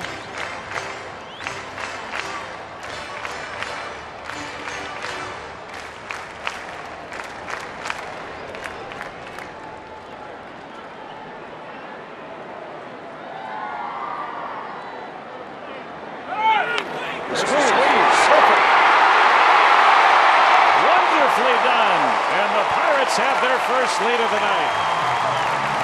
Fundamental baseball. Get the bunt down. You get the bunt down 99% of the time. Nothing the defense can do about it. And perfectly done out in front of home plate. It's hard for the pitcher to get that body in gear after following through. He didn't do anything about it. And even if he got in there quickly, he couldn't. Catcher has to commit. The Reds take the only out available at the cost of the lead. And Tyone will stay in the ball game now. The Pirates have the lead.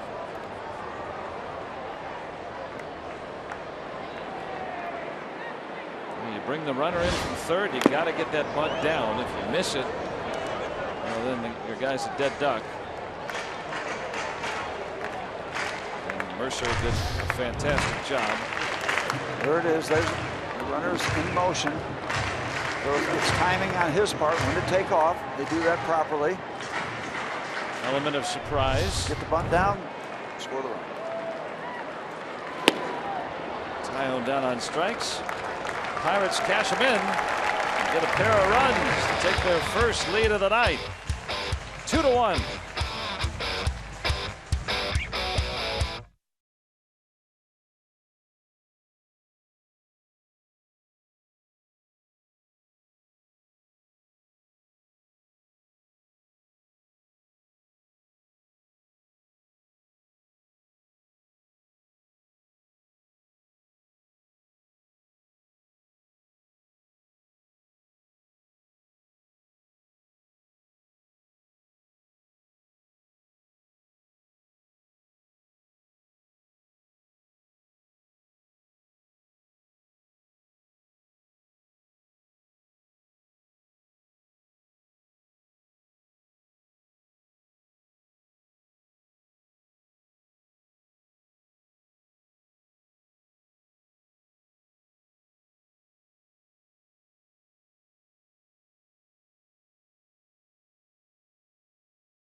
leading the Reds 2-1 on the UPMC scoreboard.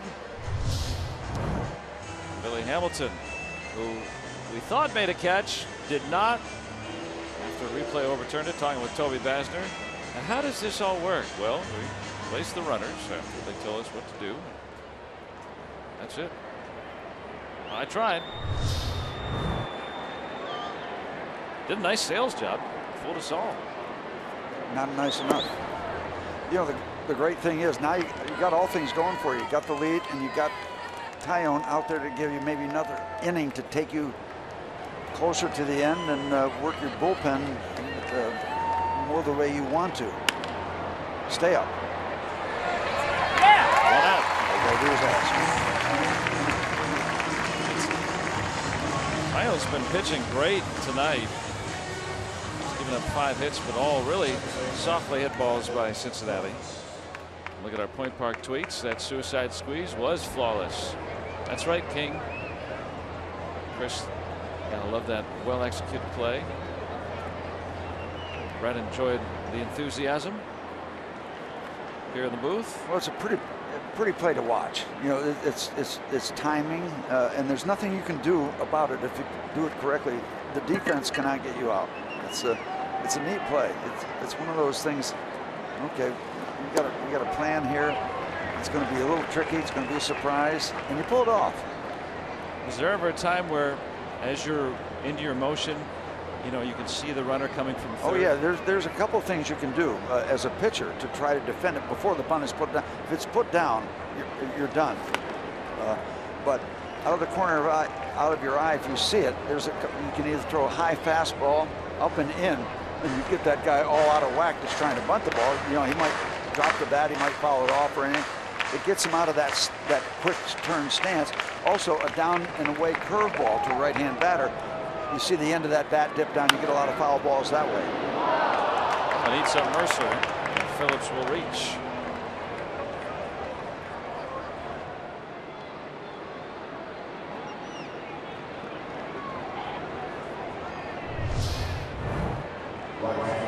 Trying to take it on the backhand, and ole, no baseball.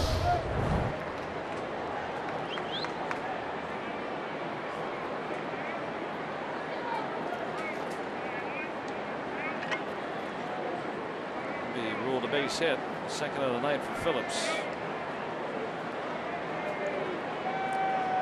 Scott Schebler's 0 for 2. He lined out and struck out. 35-year-old Phillips still will take a bag every now and then. He swiped 6.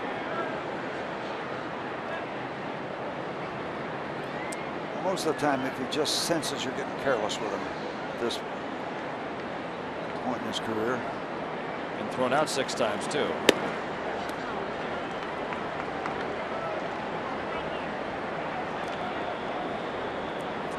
And we always talk about speed, putting pressure on a pitcher. Well, a pitcher can put a lot of pressure on a strikeout kind of a candidate by getting out in front of the count.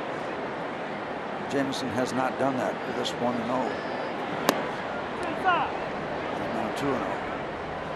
That eliminates a lot of the chase possibilities. Now this guy can be very patient and not take a shot at a borderline pitch. He's got the luxury of that 2-0 count. Because why? As a pitcher, you don't want to throw another ball, well, just in case he doesn't swing? No. Because my point is he won't take any chance. He doesn't have to now. So now he's really in the driver's seat. The thing is, if you get out in front 0-2, he has to take risks. And when he's ahead 2-0, he doesn't have to take any risks. Anything borderline he can take, he's still got the advantage. Jared Hughes loosening. Back of Tyone if needed. And all the way.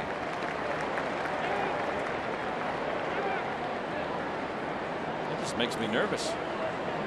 I'll tell you, he's got to go through 5 of those a week.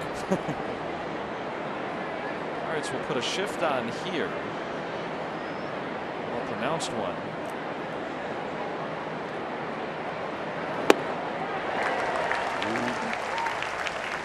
Now all bets are off. Strikeout candidate. We got him 3-2. chewing more now that the count is full. Let's see if he can bite off more than he can chew. Right there.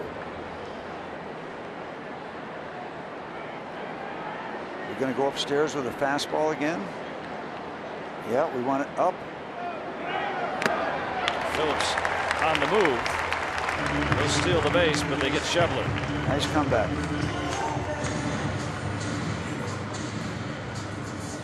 Number 5. Racking up the Ks. 6, excuse me, 6.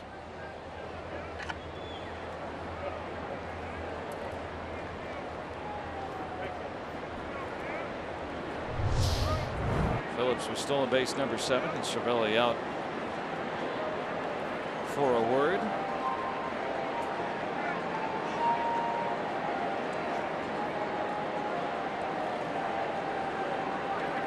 Always very animated, Brandon Phillips.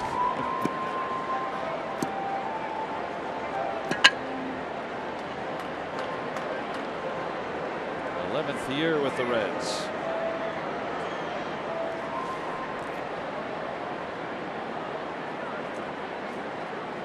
Here's Eugenio Suarez. Watch out. In and out of the Pirates dugout. She's okay.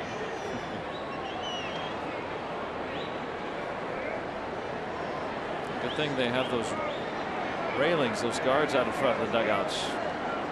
20 years ago, or 25 years ago maybe now, that was not the case.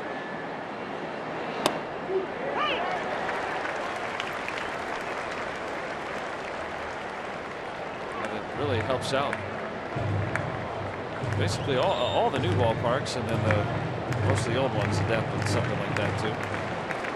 One of the first ones I can remember was in the Astrodome, because you were just really compressed in close to the lines.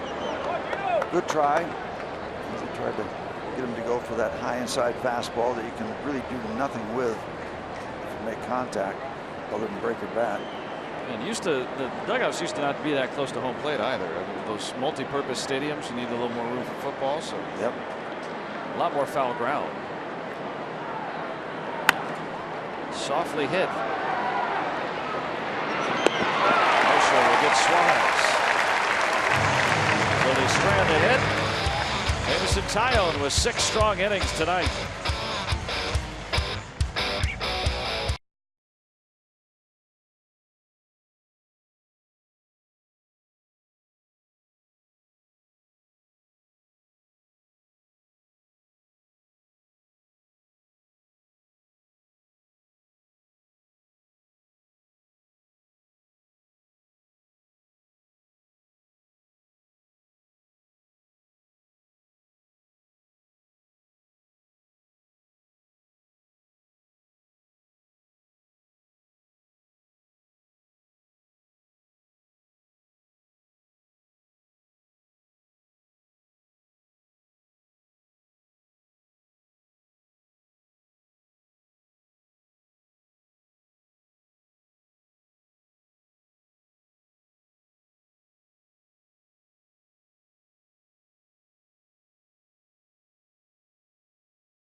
Pirates have a lead despite just 2 hits.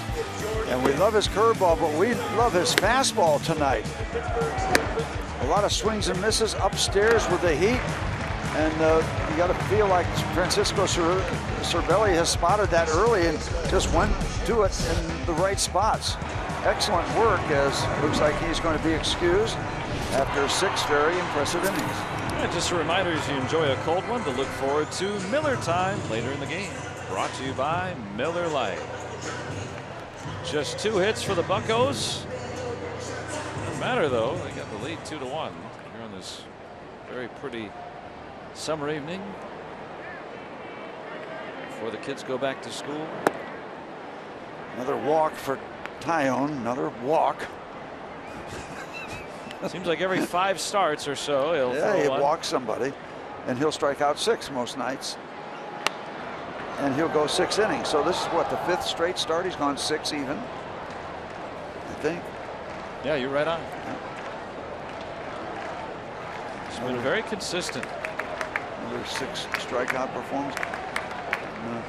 Now it's up to the Pirates to either bust it open offensively or find a way to put up 9 outs.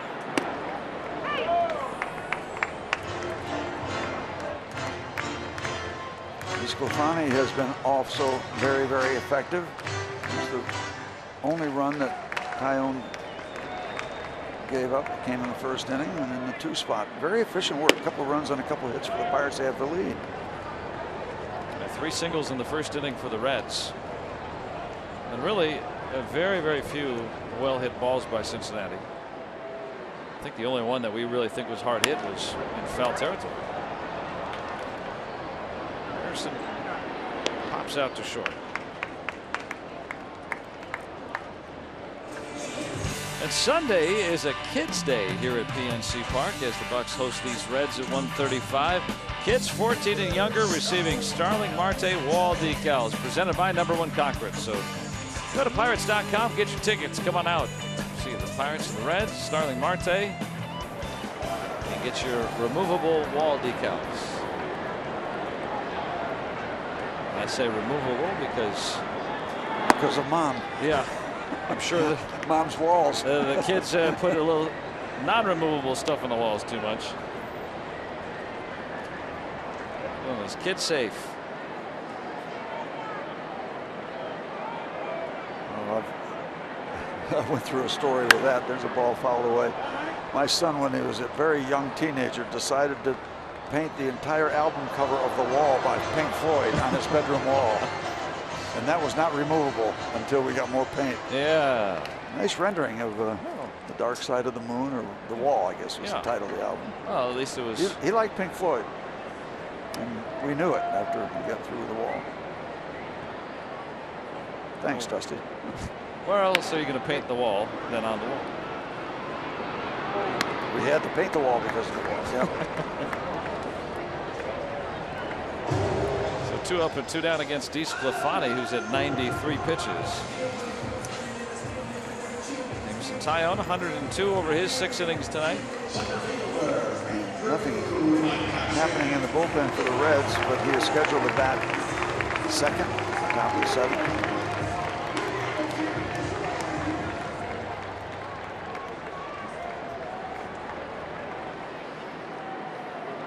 Six-year-old right-hander out of Freehold, New Jersey, just 6 foot 200 pounds. DeSclafani, not the biggest guy in the world.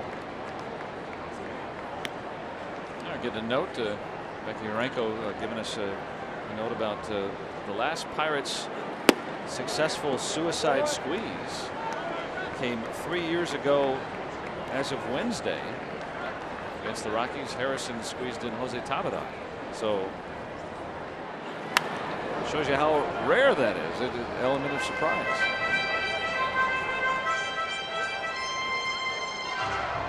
So rare we stopped predicting it. I mean, it's always there, 1 out, a man on 3rd. Very, very seldom, if ever, used with a man on 3rd and nobody out. You don't want to kind of give away an out, thinking that you really got something more substantial going on. And that's a suicide squeeze. The safety squeeze. Oh yeah, much more common. Yeah, you'll see that a little bit more often. And that's when you wait to see the contact before the runner comes. 3-2 on McCutchen, who has walked tonight and reached on an error. Pirates getting Felipe Rivero up.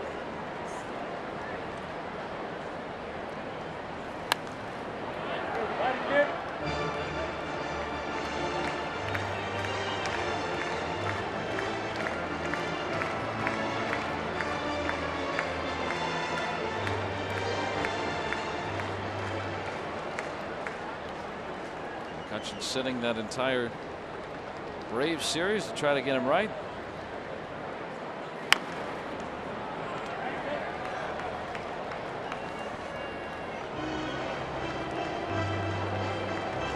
Well, we'll see. You know, in the coming, we got about 2 months left in the season, a little less than that. This is it. Pirates enter play tonight, 3 games back of that second and final wild card berth. They're tied with the Rockies. They've got 3 teams that they've got to overcome to get in that spot. And another walk from McCutchen, so he's been on base. Now Matt Joyce will get another chance. By the way, a quick congratulations to the Upper St. Clair Panther youth baseball team. They went up to Cooperstown. You know, they have all those youth tournaments up there, and they acquitted themselves very well. Had a great time. Back safely. Quite an experience for young baseball players to go not only play up at Cooperstown, just to see the Hall of Fame itself. So great trip. Congratulations to these young fellows from the South Hills, St. Clair Panthers, and Eddie Albert, their coach, and his helpers. Great job. Loved him in Green Acres.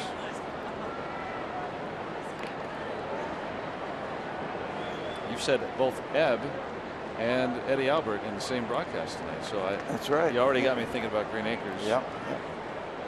Talking about ebbs and flows of the game. Yep.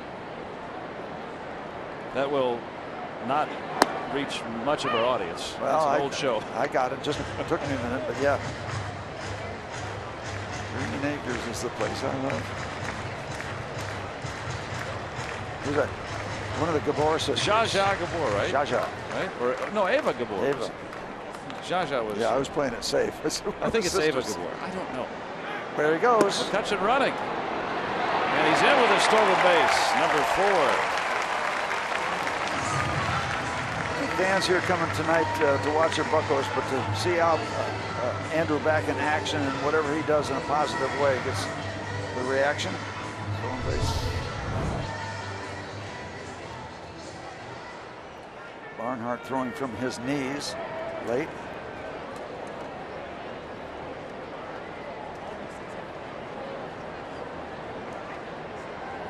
And McCutchen, who hasn't run very much this year. Good to see that. He attempted to steal earlier, but ball was fouled off. And how about a little insurance right here, right now.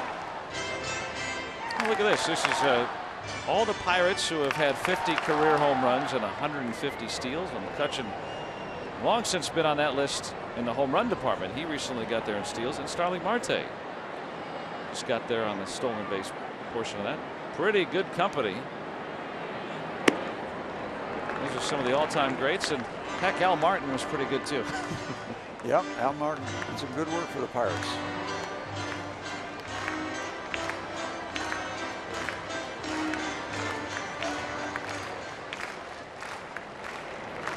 Power and speed. I wonder if we'll see McCutchen run more here toward the tail end of this season. Big spot, you know. And that's, you know, you can run just to run, but to get into scoring position with 2 outs. Yeah, some of the real good base runners didn't have a lot of volume, but they went at the right time. Henry Aaron comes to mind right away. Didn't waste a lot of meaningless slides. Westcott looking for the second time tonight. So a runner left. Pirates have a 2-1 lead.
Pirates Baseball on Root Sports is brought to you by the Chevy Colorado and your Western PA Chevy dealers.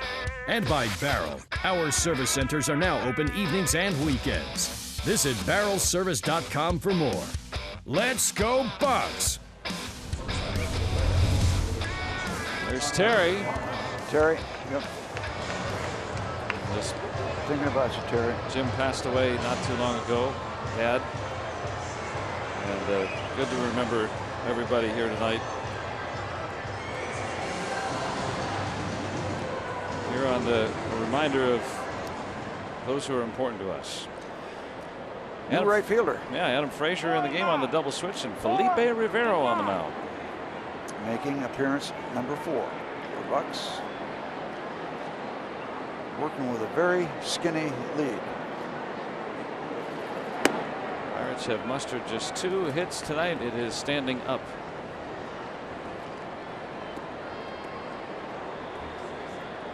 Because of some great pitching from Jameson Taillon. Final line, 6 innings, a run on 6 hits, 1 walk, 6 strikeouts. Nice work. Only walk in his last 30 innings now for Taillon. If you're playing poker, it'd be a full house. 6s, 4 aces.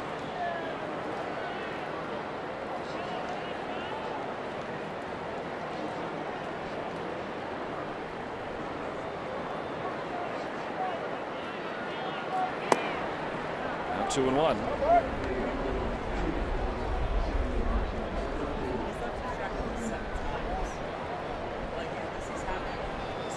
Glass now, hopefully getting closer to returning, and Chris Stewart also in the foreground there. A couple of guys on the DL progressing. Nothing imminent for either, but Glasnow is going to throw a bullpen session tomorrow with Stewart catching it. So try to get those guys back in the game. That's a good Quinella. It's a good twosome. Gregory Polanco, yeah, just bothered a little shoulder discomfort, and that discomfort keeping him from being able to play the field tonight. Good start for Rivero. With all his heat, sometimes just get locked up when he goes to the breaking ball.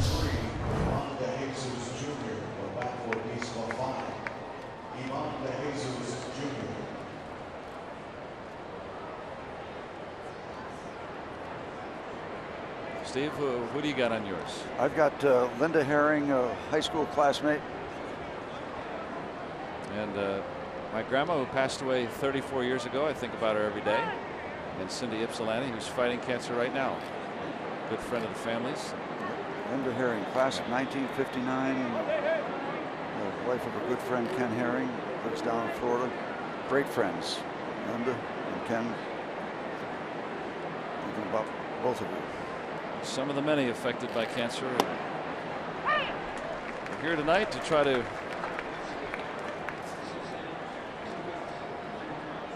commemorate everything that's going on. Trying to get everybody together to get rid of this thing once and for all.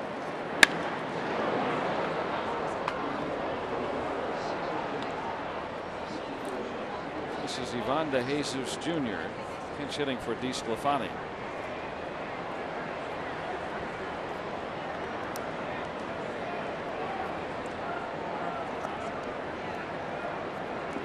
DeSclafani went 6, gave up just 2 hits, but he could get the loss tonight.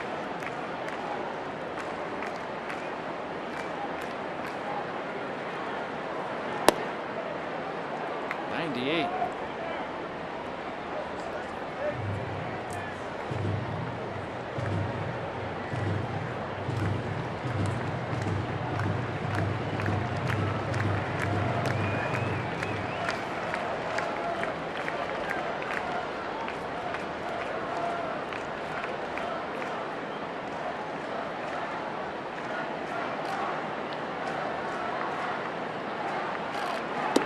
Now 2-2.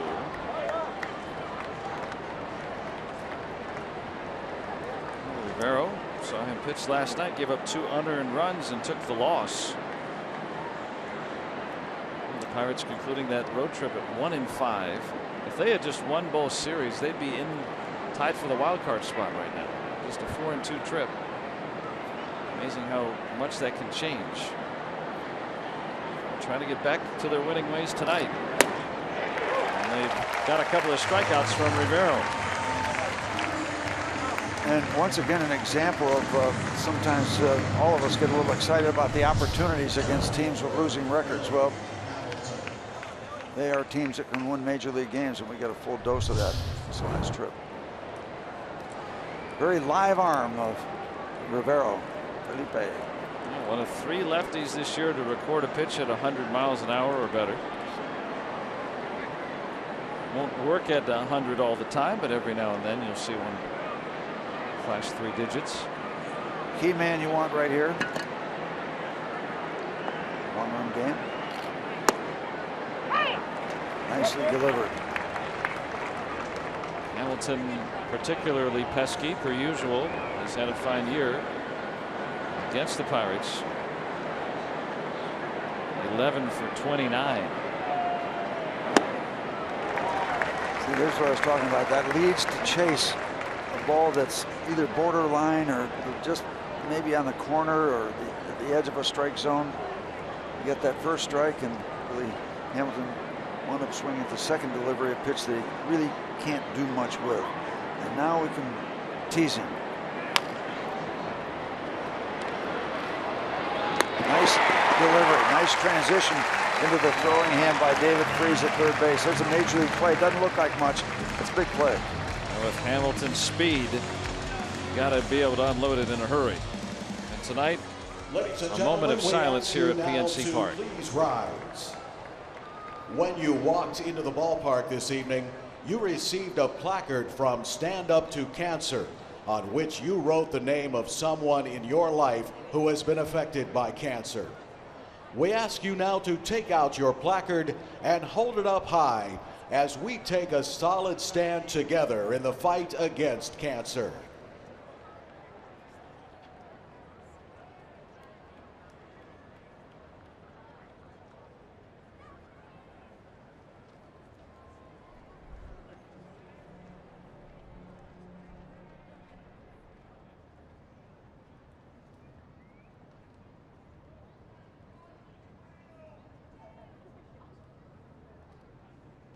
And we ask for a moment of silence as we honor the memories of those who have lost their battles and pray for strength and courage for those whose battles are ongoing.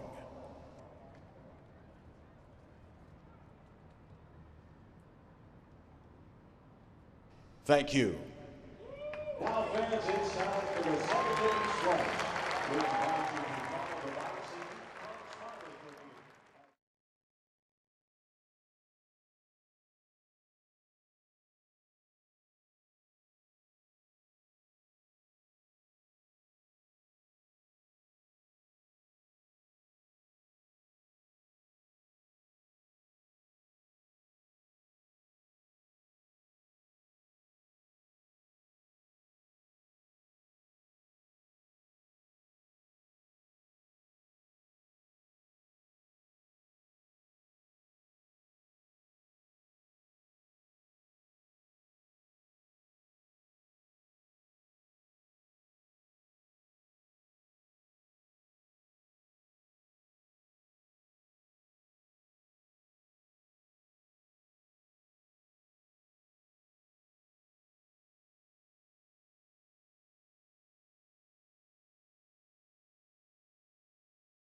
Hope he had a good stretch. Pirates hoping for a better stretch of games coming up. And a cool moment here as we had a moment of silence and remembering those who have battled, are battling, wishing and praying for those. It's a good reminder. Michael Lorenzen coming in. He's done good work for the Reds in his 13 appearances so far. DeSclafani, 6 innings, a couple of runs on just 2 hits. He pitched well, 3 walks, 5 strikeouts. Just at this point has been outpitched.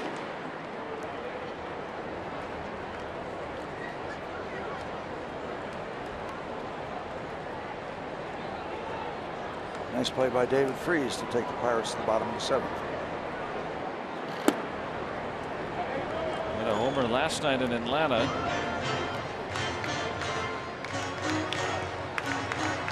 That home run hit to the opposite field in that big ballpark. It would have been amazing to see what he's been able to do with that power to right. Fouled it off his foot that time.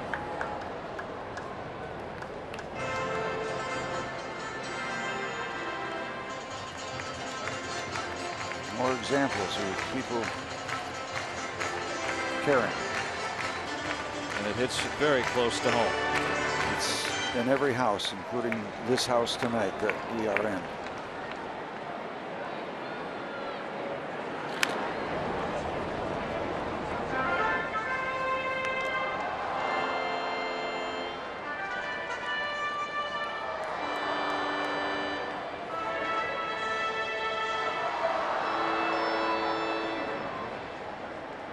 Two and two on Freese. There's a base hit. You leave that ball up there to a professional major league hitter, then you're going to get a lot of that.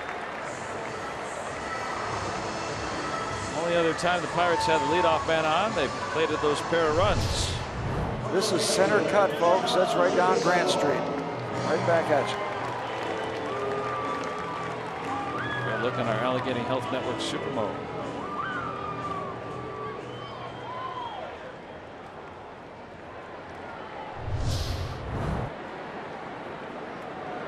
Big hit, one of the 3 for the Pirates, came off the bat of John Jaso. Ripped one off the wall. Originally thought to be caught by Billy Hamilton. Placed at second base after the Pirates challenge was won. In case you're wondering, 13 appearances, 3 home runs given up by Lorenzen. 13 trips out. Thinking.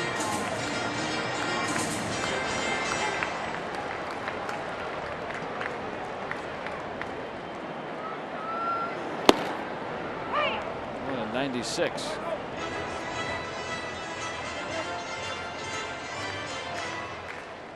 Well, that snapped an 0 for 20 for Jaso with that sounding double.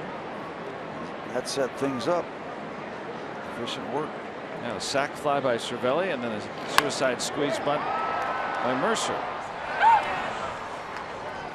Duvall was playing very shallow and left.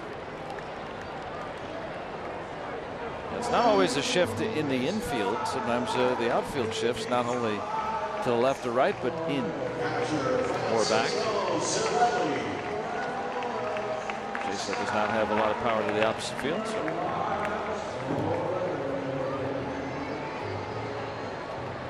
Now Cervelli, that sac fly tied the game.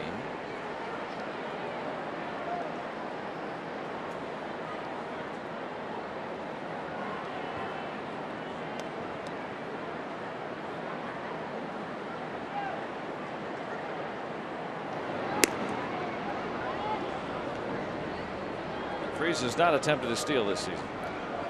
So it's a perfect time to trick him. Probably gotten a little careless. Hey, Joey Votto, you know I'm going to go right here. And Joey Votto playing off, not in contact with first base, as we saw from Jaso before.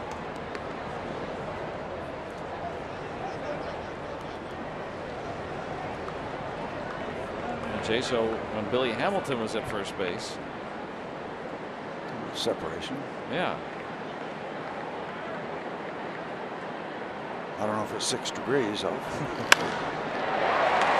a base hit to left. Pair of singles for the Pirates here in the 7th. And 2 men aboard. I'd like to get a little breathing room.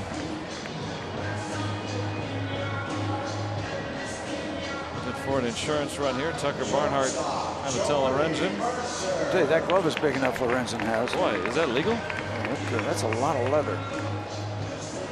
You sure that's leather? Look. No, I'm not. Weird finish to it. No, it used to be back in the day that no pitchers wanted to have anything that would show a possible grip or how the ball was positioned. It was solid up in the webbing area, up in the web. This thing looks like it's air conditioned.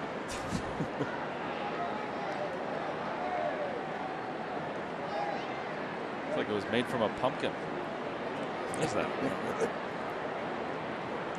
Not quite the Reds' colors, is it?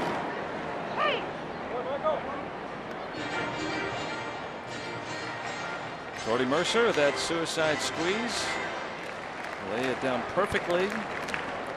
At the go-ahead RBI. Popular stat from the late 80s, a game-winning RBI. If the Pirates hold on to win, that's what he would get. Ball in there, a little higher than he would probably like it. Nice to catch a gap, but Billy Hamilton has such confidence in his ability to go back, and we saw an example of that when he almost made that great catch. There's a good bit of room in back him, so the point being, if you can catch a gap, he's not. He doesn't have the deep angle that some center fielders have. It becomes a moot point. There. Mercer down on strikes. After the double switch, Little putting Adam Frazier in the 9th spot.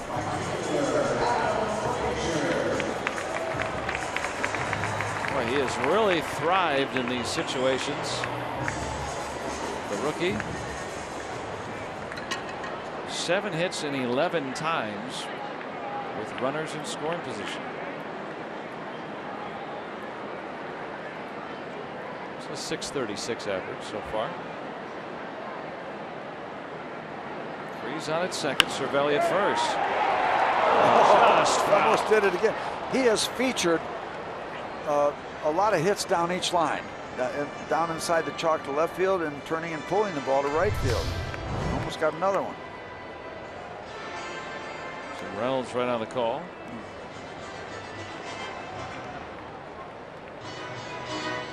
Sliced away. Yeah, you better stop looking at him and start running just in case.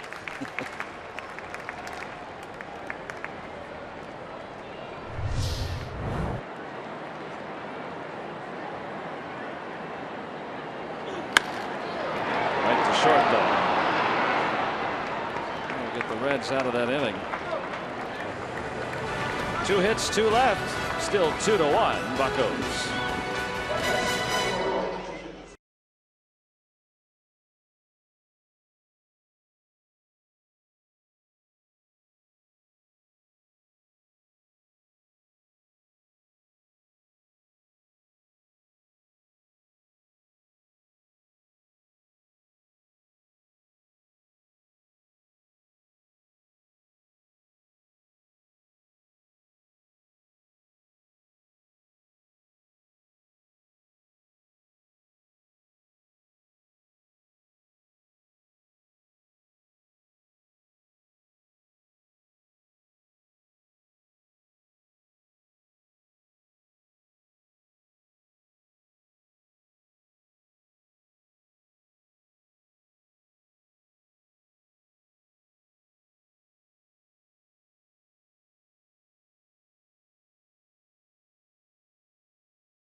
Pine Boys on the Friday Night Rocks.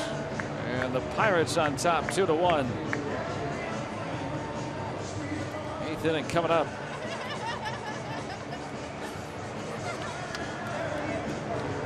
And Taylor very, very thankful. 9B Children's Hospital. Everybody has their backgrounds, their stories. Sean Rodriguez takes over at first. Neftali Feliz making appearance number 50 on the year. Operative numbers: 41 in the 3rd innings, 50 strikeouts. Rivero nicely working the 7th. An inning and 2 strikeouts. Still 2-1. Cozart, then Votto and Duvall. I'll tell you, these flamethrowers, when they can get that breaking ball over, that is such a plus. Now the batter's got something else to think about. His bat. Rodriguez to Feliz, 1 out. Without incident, 3-1.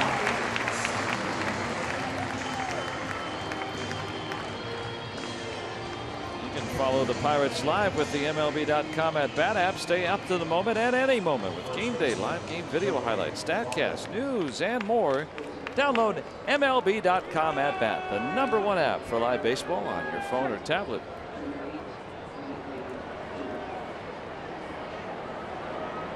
We have a palindrome for tonight's attendance. Is that like a circus? It can be. Depends on how long the number is. Yeah. It's a nerdy number, in fact. Whenever or a word, you could use it for a word.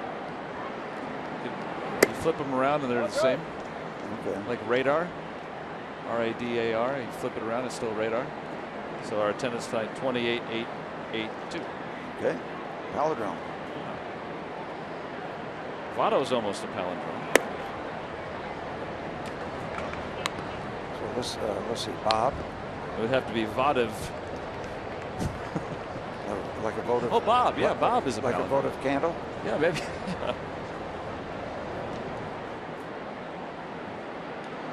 He's been extinguished so far tonight, 1 for 3, the way that he's been hitting. Coming in, hitting almost 500 since the All-Star break. Really, last couple of months, Votto-like again. Former Pirate farmhand Blake Wood is trying to loosen for Cincinnati. Pretty good sound effects down there, too. Pop. Well, we talked about it in the open, Steve, about how the Reds have really been swinging the bats well. What a tip the cap to Tyone Rivero and now Feliz. 1 first inning run so far.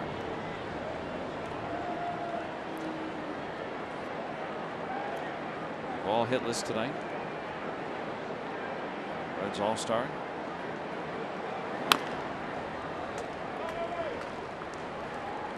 Votto with that first inning single. The Reds collected 3 singles in that first off Tayo. Good enough for a run, and that was it. So Cozart starting that inning, scoring the run. Cervelli liking the breaking ball from these bullpen guys so far. Missing there with the heat. 79th walk drawn by Joey Votto. Don't miss a new Inside Pirates baseball tomorrow after postgame. See Sean Rodriguez take a swing at more than just a baseball. And you can hear Matt Joyce mic'd up for the golf outing. And much more. Inside Pirates baseball presented by Allegheny Health Network. Tomorrow after postgame right here on Root Sports. A lot of money raised on a damp Thursday out of Fox Chapel. It was raining. Nice. 98 miles an hour up and in. It will tie you up.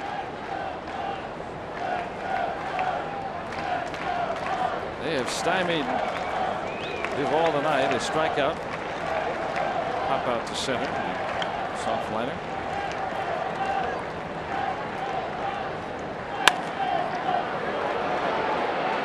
Boom. And that's it. Slowly developing play. took long enough to get out to the shortstop position where the Reds had a chance to beat the Rap at first base.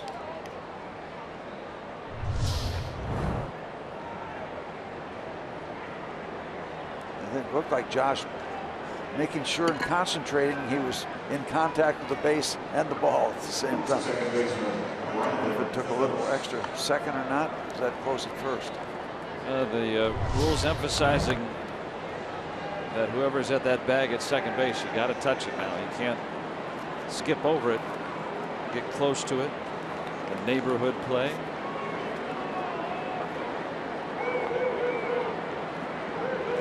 So Brandon Phillips, who has a pair of singles tonight, batting with a man on and 2 outs. You got to feel like Fred Rogers was a big fan of the neighborhood play. That probably was my favorite show as a kid. Young kid.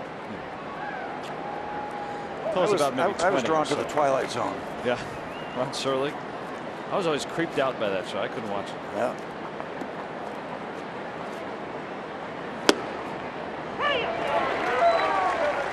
Well, then Colbert had to think about it.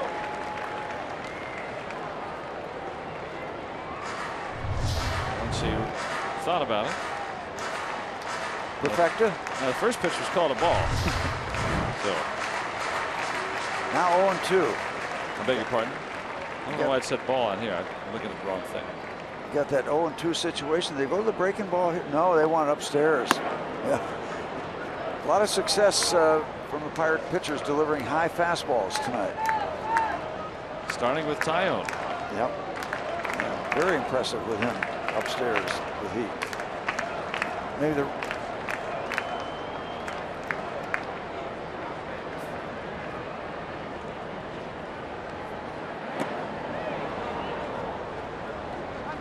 now 2-2. Maybe the regatta theme, smoke on the water.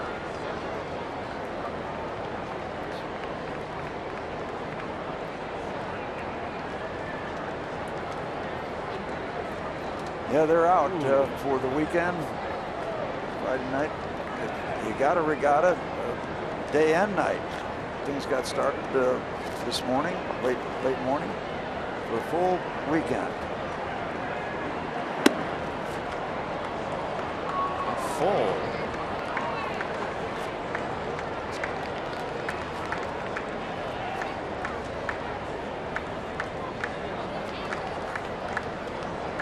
Schebler hitless in 3 trips tonight.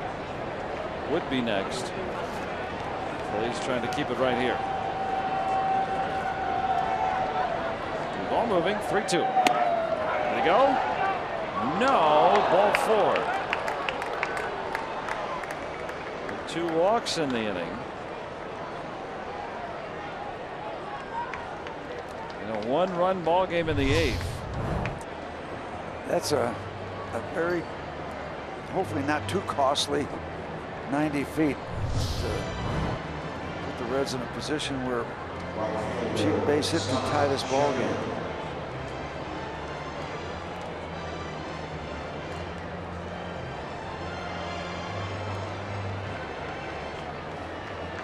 Duvall reached down a fielder's choice.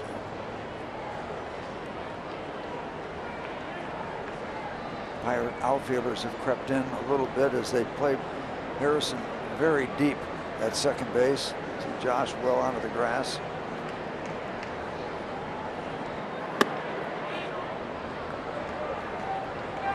A 100 miles an hour from Phillies. But ball 1. Yeah, that's great, but the 2 walks aren't so great.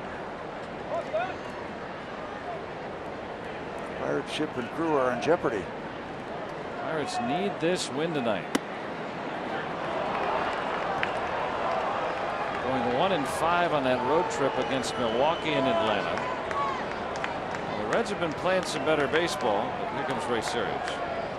But still, this is, you're on your home turf. Played well tonight.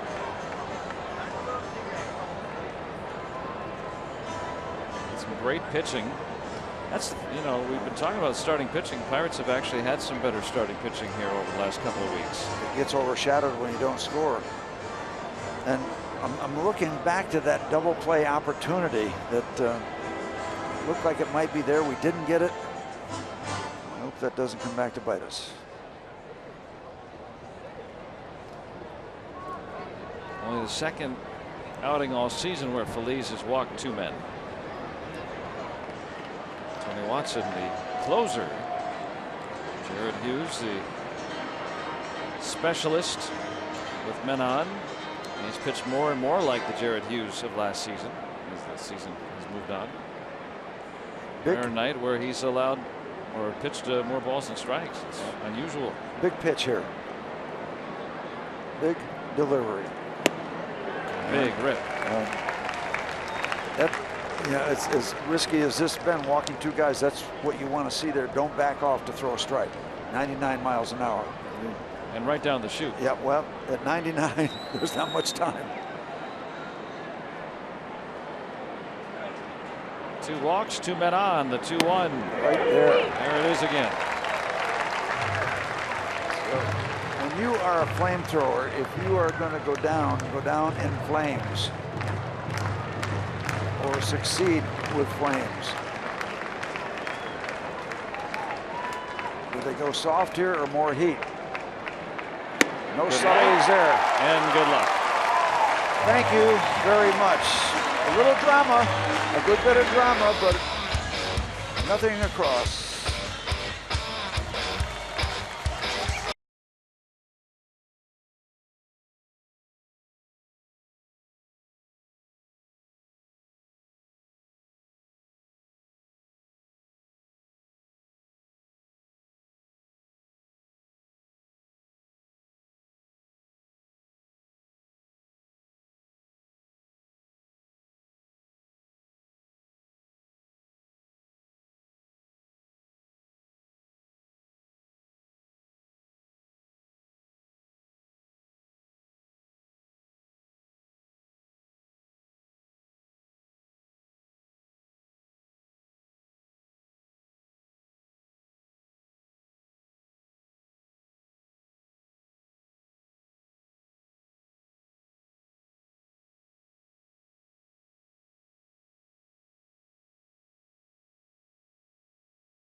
Is brought to you by Kenny Ross, Total Confidence Pricing, and by Levin Furniture, the official furniture and mattress supplier to the Pittsburgh Pirates. For the best quality, service, and value, shop Levin's. Let's go Bucks! Bottom half of the 8th, and the Pirates still clinging to a 2-1 lead. Tully Feliz walked a pair, but stranded them both. And then he went to the whip. Blake Wood coming on, third pitcher of the evening for the Reds. His numbers, appearance number 48. Hard thrower, pitched in Indy last year in the Pirates system. Starts Harrison off with a fastball at 97. Be a day not too long from now, Steve, where 97. Oh, he doesn't throw that hard. Yeah. Everybody will be throwing 100 miles an hour, right? I don't know. It just seems like there aren't too many finesse guys coming out of bullpens anymore. A couple of guys that maybe drop down from the side, and that's it. A lot of heat. There's no Eddie Harris junk ballers anymore.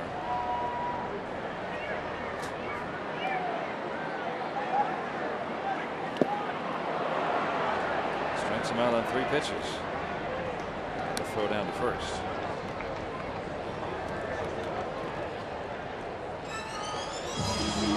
You don't win too many ball games with 2 hits, or what do we got? 4 hits now. Yeah, 4 hits. Unless you outpitch people. The Pirates have been doing so far tonight. Well, the Pirates can speak to that testimony, because if they don't get going with a couple more hits here, they may still win tonight. But they haven't had more than 5 hits. This is the 5th straight game. But another one of those, they could win this one tonight. Little meandering ball into center field. There's the hopping and bopping along. That ball had eyes, right? Yep.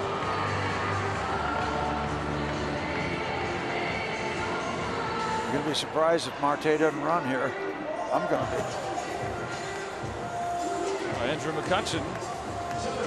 Got a nice round of applause. First time he came up. Tried to sit him down over the series in Atlanta. Did not play for 4 days, with the off day included. Clint Hurdle talking about how that strategy has worked with some other star players that he has managed or coached before. And tonight McCutchen has reached on an error and walked twice. He's also stolen a base. Marte back to first. He of his 37 steals.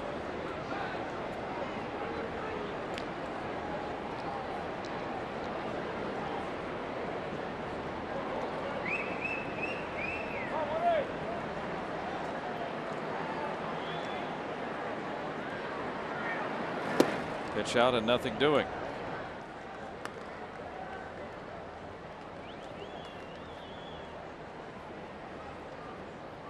Ryan Price, former pitching coach of the Reds, has been the manager.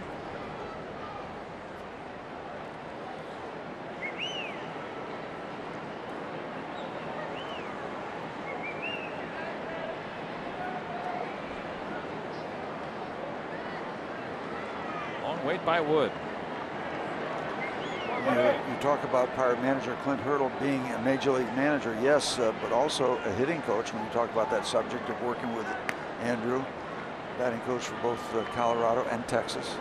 Yeah, he cited when he was the Rangers hitting coach, Josh Hamilton was a guy that he tried to unplug, as he puts it.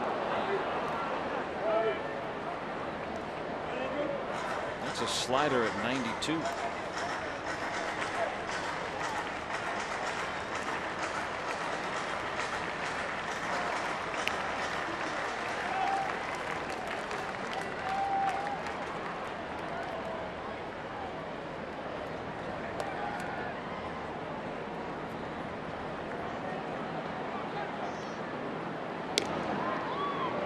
Is going to command a lot of attention.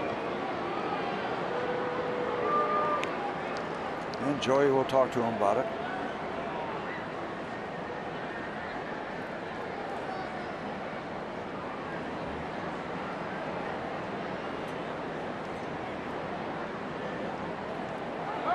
There he goes. And he is in there and heading to third. There's a huge 90 feet. Stolen base, E2 on the doorstep. Would they be great? Would this surprise everybody if they came up with another squeeze play? I mean, there's nobody, I don't think, thinking about that right now, but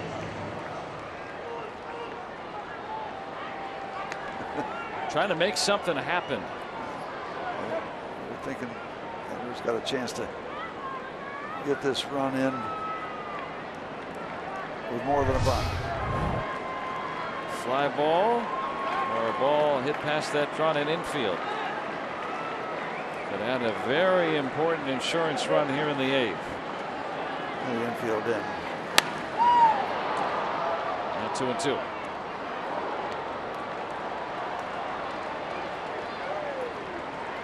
Pirate closer, number 44. I wonder what song he'll come out to.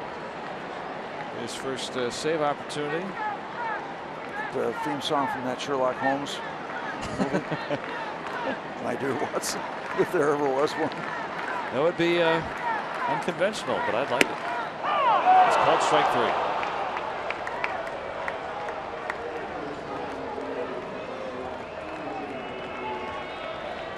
And Robbie's got more on Tony Watson. Yeah, so a lot of people are wondering, you know, kind of Tony's personality is kind of quiet, kind of very stone-faced, good or bad. Thinking maybe he won't have any interest in music. As it turns out, he will. Aerosmith is the band, and the song is Sweet Emotion. Great video put together by Paul Danilo and the rest of the group in the Pirates Game Operations Department. Can't wait to see it, right, guys? I love it. I like that song. Great detective work, Robbie. And an intentional pass coming here to the pinch hitter Gregory Polanco, batting for the pitcher Phillies.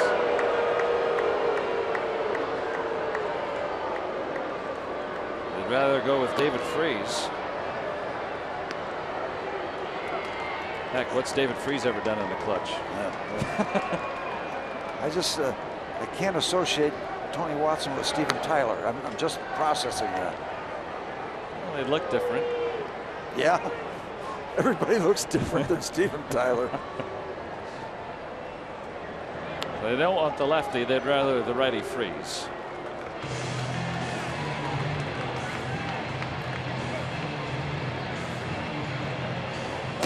And Ivan Nova will make his Pirates debut tomorrow as the Pirates continue this series against the Reds. And our coverage will begin at 6:30 with Pirates pregame, presented by WB Mason, right here on Root Sports.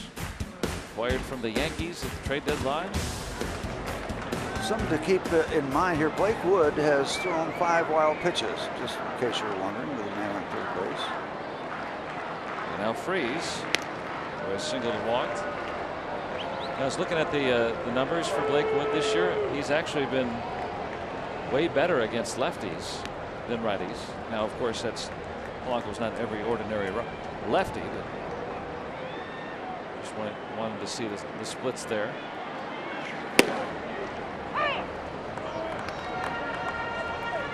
.97 miles an hour, but that sounds heavy. I mean, some of those high 90s. It's a different sound. It almost sounds like a heavy sound when it hits the mitt. A lot of sink to it, you mean? Yeah. That sounded heavy. Down the line, but twisting foul. Hard to think of 97 as a sinking fastball, but it seems like some of these guys they throw those heavy sinkers out. Almost. Hey, with Freeze, when it comes off the end of the bat, toward the end of the bat like that, you don't know that it's going to be fouled off. He had the home run last time in Atlanta, kind of like that. And no pitcher likes that sound. That you hear the crack of the bat almost up here. Pitchers don't like that sound. 2 on, 2 out, 0-2. Underneath it. Who wants it? Schebler will call off Phillips. So the Pirates threaten but do not score. And here comes the new closer, Tony Watson.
of the Pittsburgh Pirates and may not be reproduced or retransmitted in any form.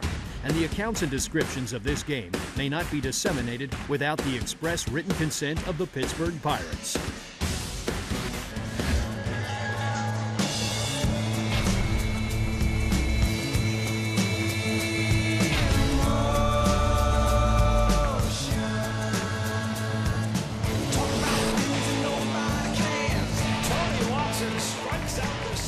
Tony Watson's first save chance here at PNC Park. And that was his intro music. And what's really cool, I think, about that is it also shows some of the great Pirates closers, his predecessors. Yeah, there's been a bunch. The theatrics of the ninth inning. We go further back than the Baron of the bullpen, Elroy Face. Showed Teak on there, Justy and Mike Williams, Joel Hanrahan, and now Tony Watson.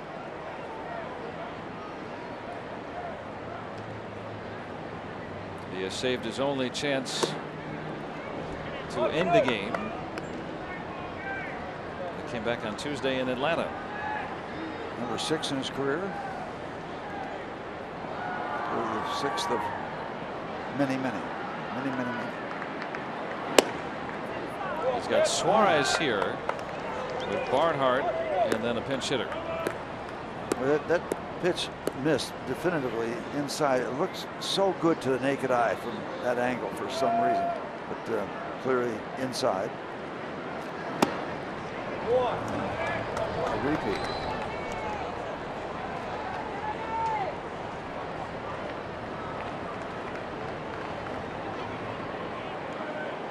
Trying to get in on the hands of Suarez.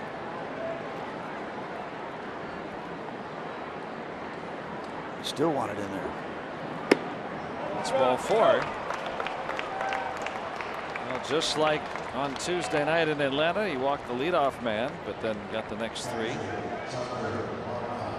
Put the game away. That was a 2-run lead. Here working with the thinnest of margins here in the 9th.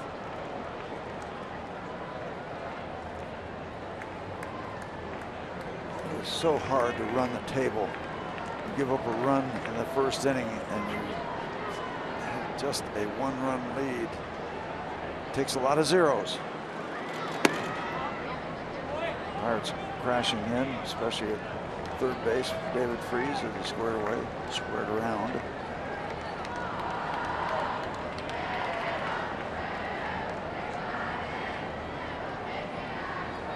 Barnhart, switch hitter. Doubled to second, or in the second, I should say. The only guy that doubles the second is A.J. Pierzynski.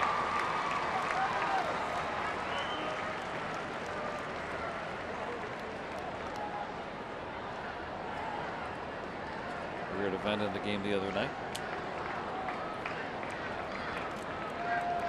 Barnhart has been doubled up 10 times. I like that number.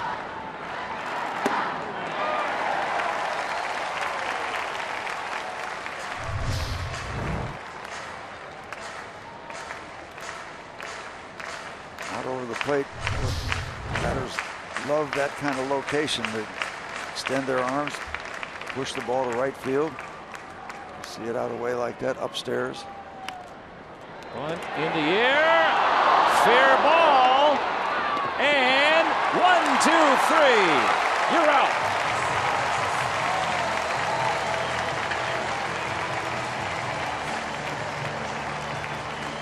Never see a 1, 2, 3 put out.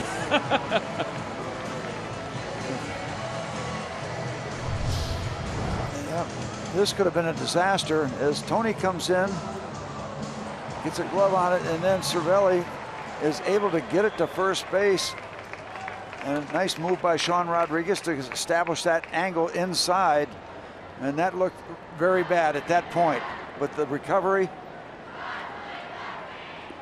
wow. That had all kind of possibility. If Tony catches it, of course, you got the easiest of double plays, but off the end of his glove. Thank goodness Francisco was down there in position.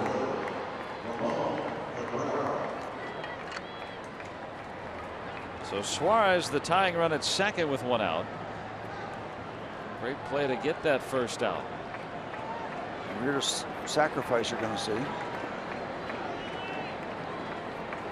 And a former Pirate farmhand, Ramon Cabrera, batting for Blake Wood. So we have got serious business here in the top of the 9th inning. Cabrera, 261 hitter. 1 for 8 is a pinch hitter.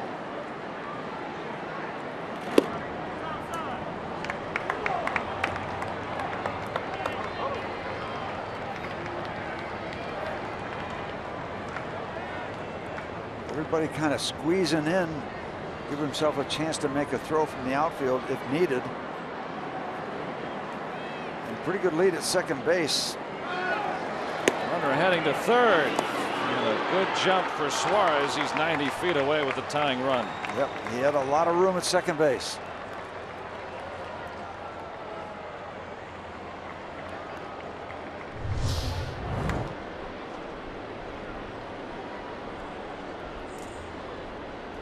Do you like that decision to run? With that much of a lead. With 1 out. He's still risky, but now he gets on the doorstep with 1 out. Infield has to come in. Now the fly ball that would not have scored him from second can. And it's 3-1 on Cabrera.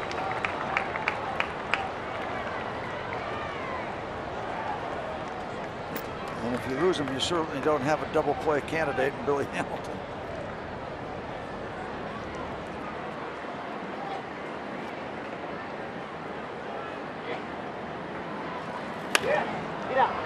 Popped up, medium left. Stay in the corner here. Stay in the corner. Well, just hooked a little bit. That looked like it might have had a chance to be down by the ball girl down there. Starling might have been able to come in and have a short throw from that corner.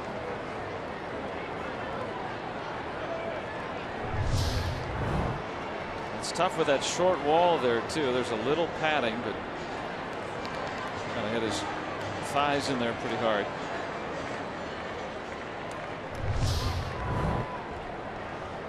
Suarez. Can we create a strikeout here?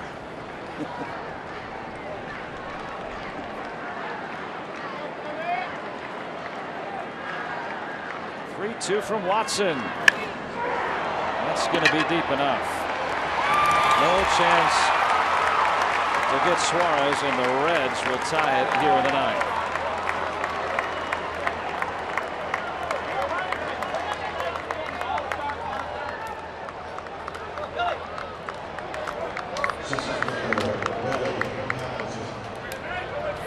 So Watson, in his first save chance here at PNC, fails to convert. Stolen base was worth the risk for the Reds. If he was somehow able to make that catch on that popped up bunt that followed the leadoff walk. So a lot of things to look back on, not the least of which is the leadoff walk. Comes around to score.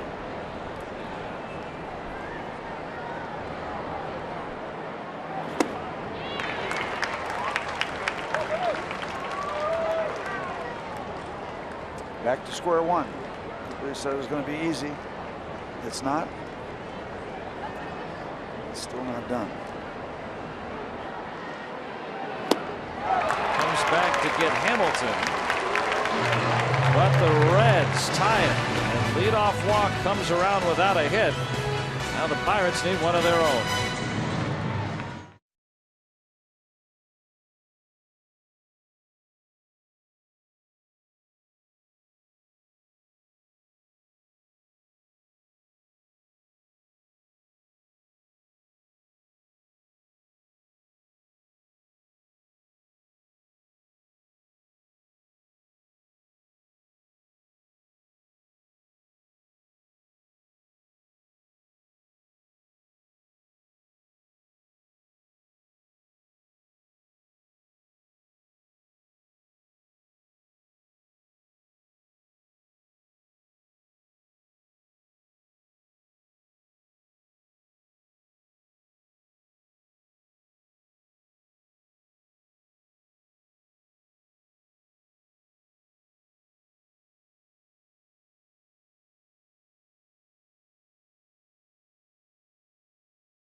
So the game is not over until the Pirates score here in the bottom of the ninth.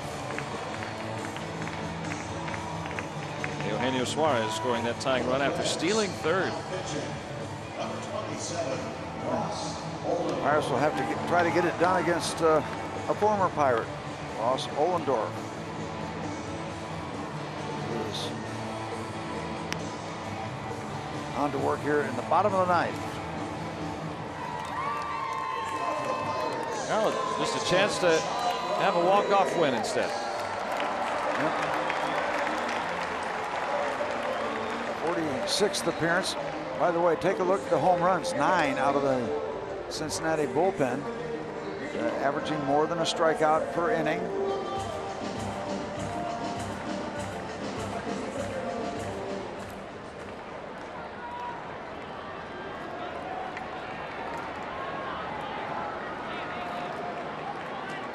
Suarez guarding the line at third for Sean Rodriguez.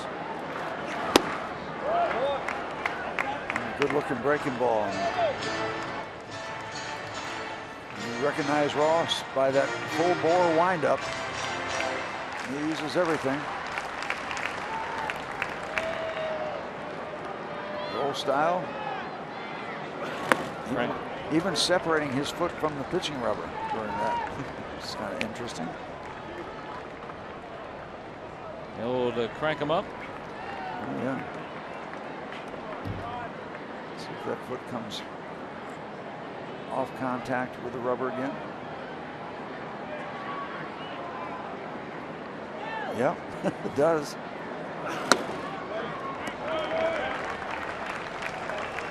Puts him in there at 96.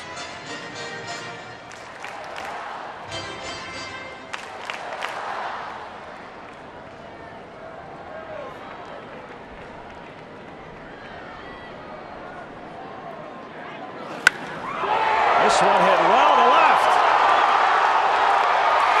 And the Pirates win it.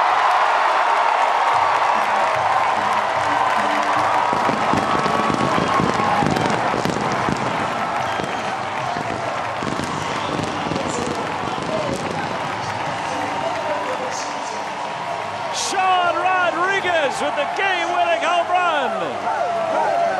What a way to start the homestand. Wow. And not much doubt about it.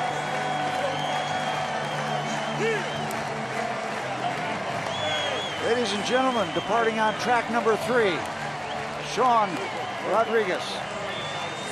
Tony Watson gave up the lead, gets the win thanks to the big bat of Sean Rodriguez. And you can raise it thanks to Rodriguez's 11th home run of the year.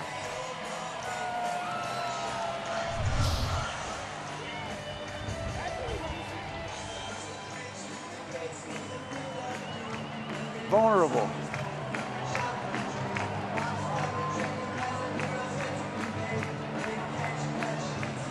Got that up, and how about Sean Rodriguez? 11 home runs this year.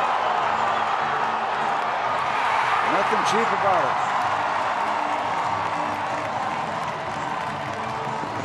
Well, let's go downstairs. Robbie's got Sean Rodriguez. Yeah. That's a way to make extra innings end really quick. Just hit a home run when you lead off the bottom half. Bottom half of the ninth inning, not extra innings. But Sean Rodriguez, Ross Ohlendorf comes in. What happened in that at bat, and how'd you do it so quickly? I mean, you're not trying to do it that quickly. Just looking for a pitch I could barrel up, and he gave me a good pitch I could hit and do some good with it. He's got that old school delivery. Not a lot of pitchers do the full windup, separate their toe from the rubber. Ohlendorf's like that. I mean, what do you have to be aware of in that situation? Oh, let's see what they have planned in mind. Just a cup of water. Have a drink. Andrew McCutchen, Josh Harrison doing the honors right there. See, that's creative right there, rather than just dumping it all on your head. What do you think of that? That's looking out right there. I'm not going to make a joke on you and Gatorade coolers, okay? We're just going to leave this one right here. What do you have to be aware of with Ross Ohlendorf, with a guy with a non-traditional delivery? Just trying to find his time. I was trying to do that before I got up to bat. I actually faced him last time they were here, so I kind of got a little bit of it and was able to use it today.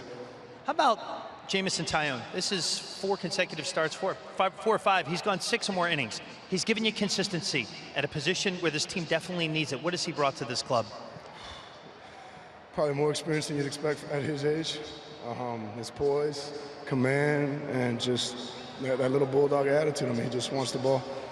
What's this like starting a homestand like this in front of a jam-packed crowd to do it in this fashion? Oh, that's awesome.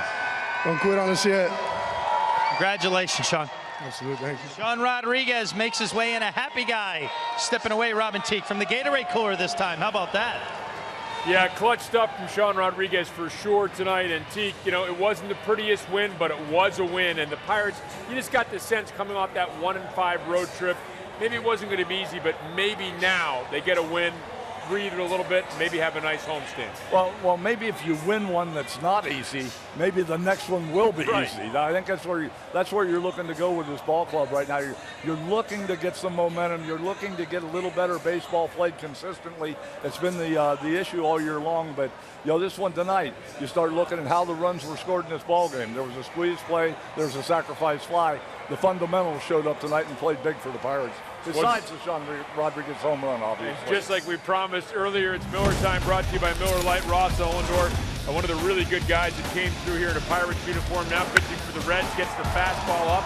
And Rodriguez, his power this year, he has just crushed some home runs. Yeah, he has shown a lot of power, and you know, he's shown that he doesn't miss mistakes. That one was a mistake by Ollendorf, obviously, up in the strike zone, up in the middle of the plate. He's already elevated the ball for Rodriguez. All he had to do was put the propulsion behind it. And I'll tell you what, he put a lot of propulsion behind that one. 11th home run of the season for Sean Rodriguez. Pirates winning by the final score of 3-2 as they begin a 6-game homestand. Coming up on Pirates postgame presented by the Allegheny Health Network, we will have highlights and postgame reaction for this game. We'll check back in with Joe and Steve. We also have highlights from around the league. You hear from manager Clint Hurdle and others when Teague and I return on Pirates postgame presented by the Allegheny Health Network.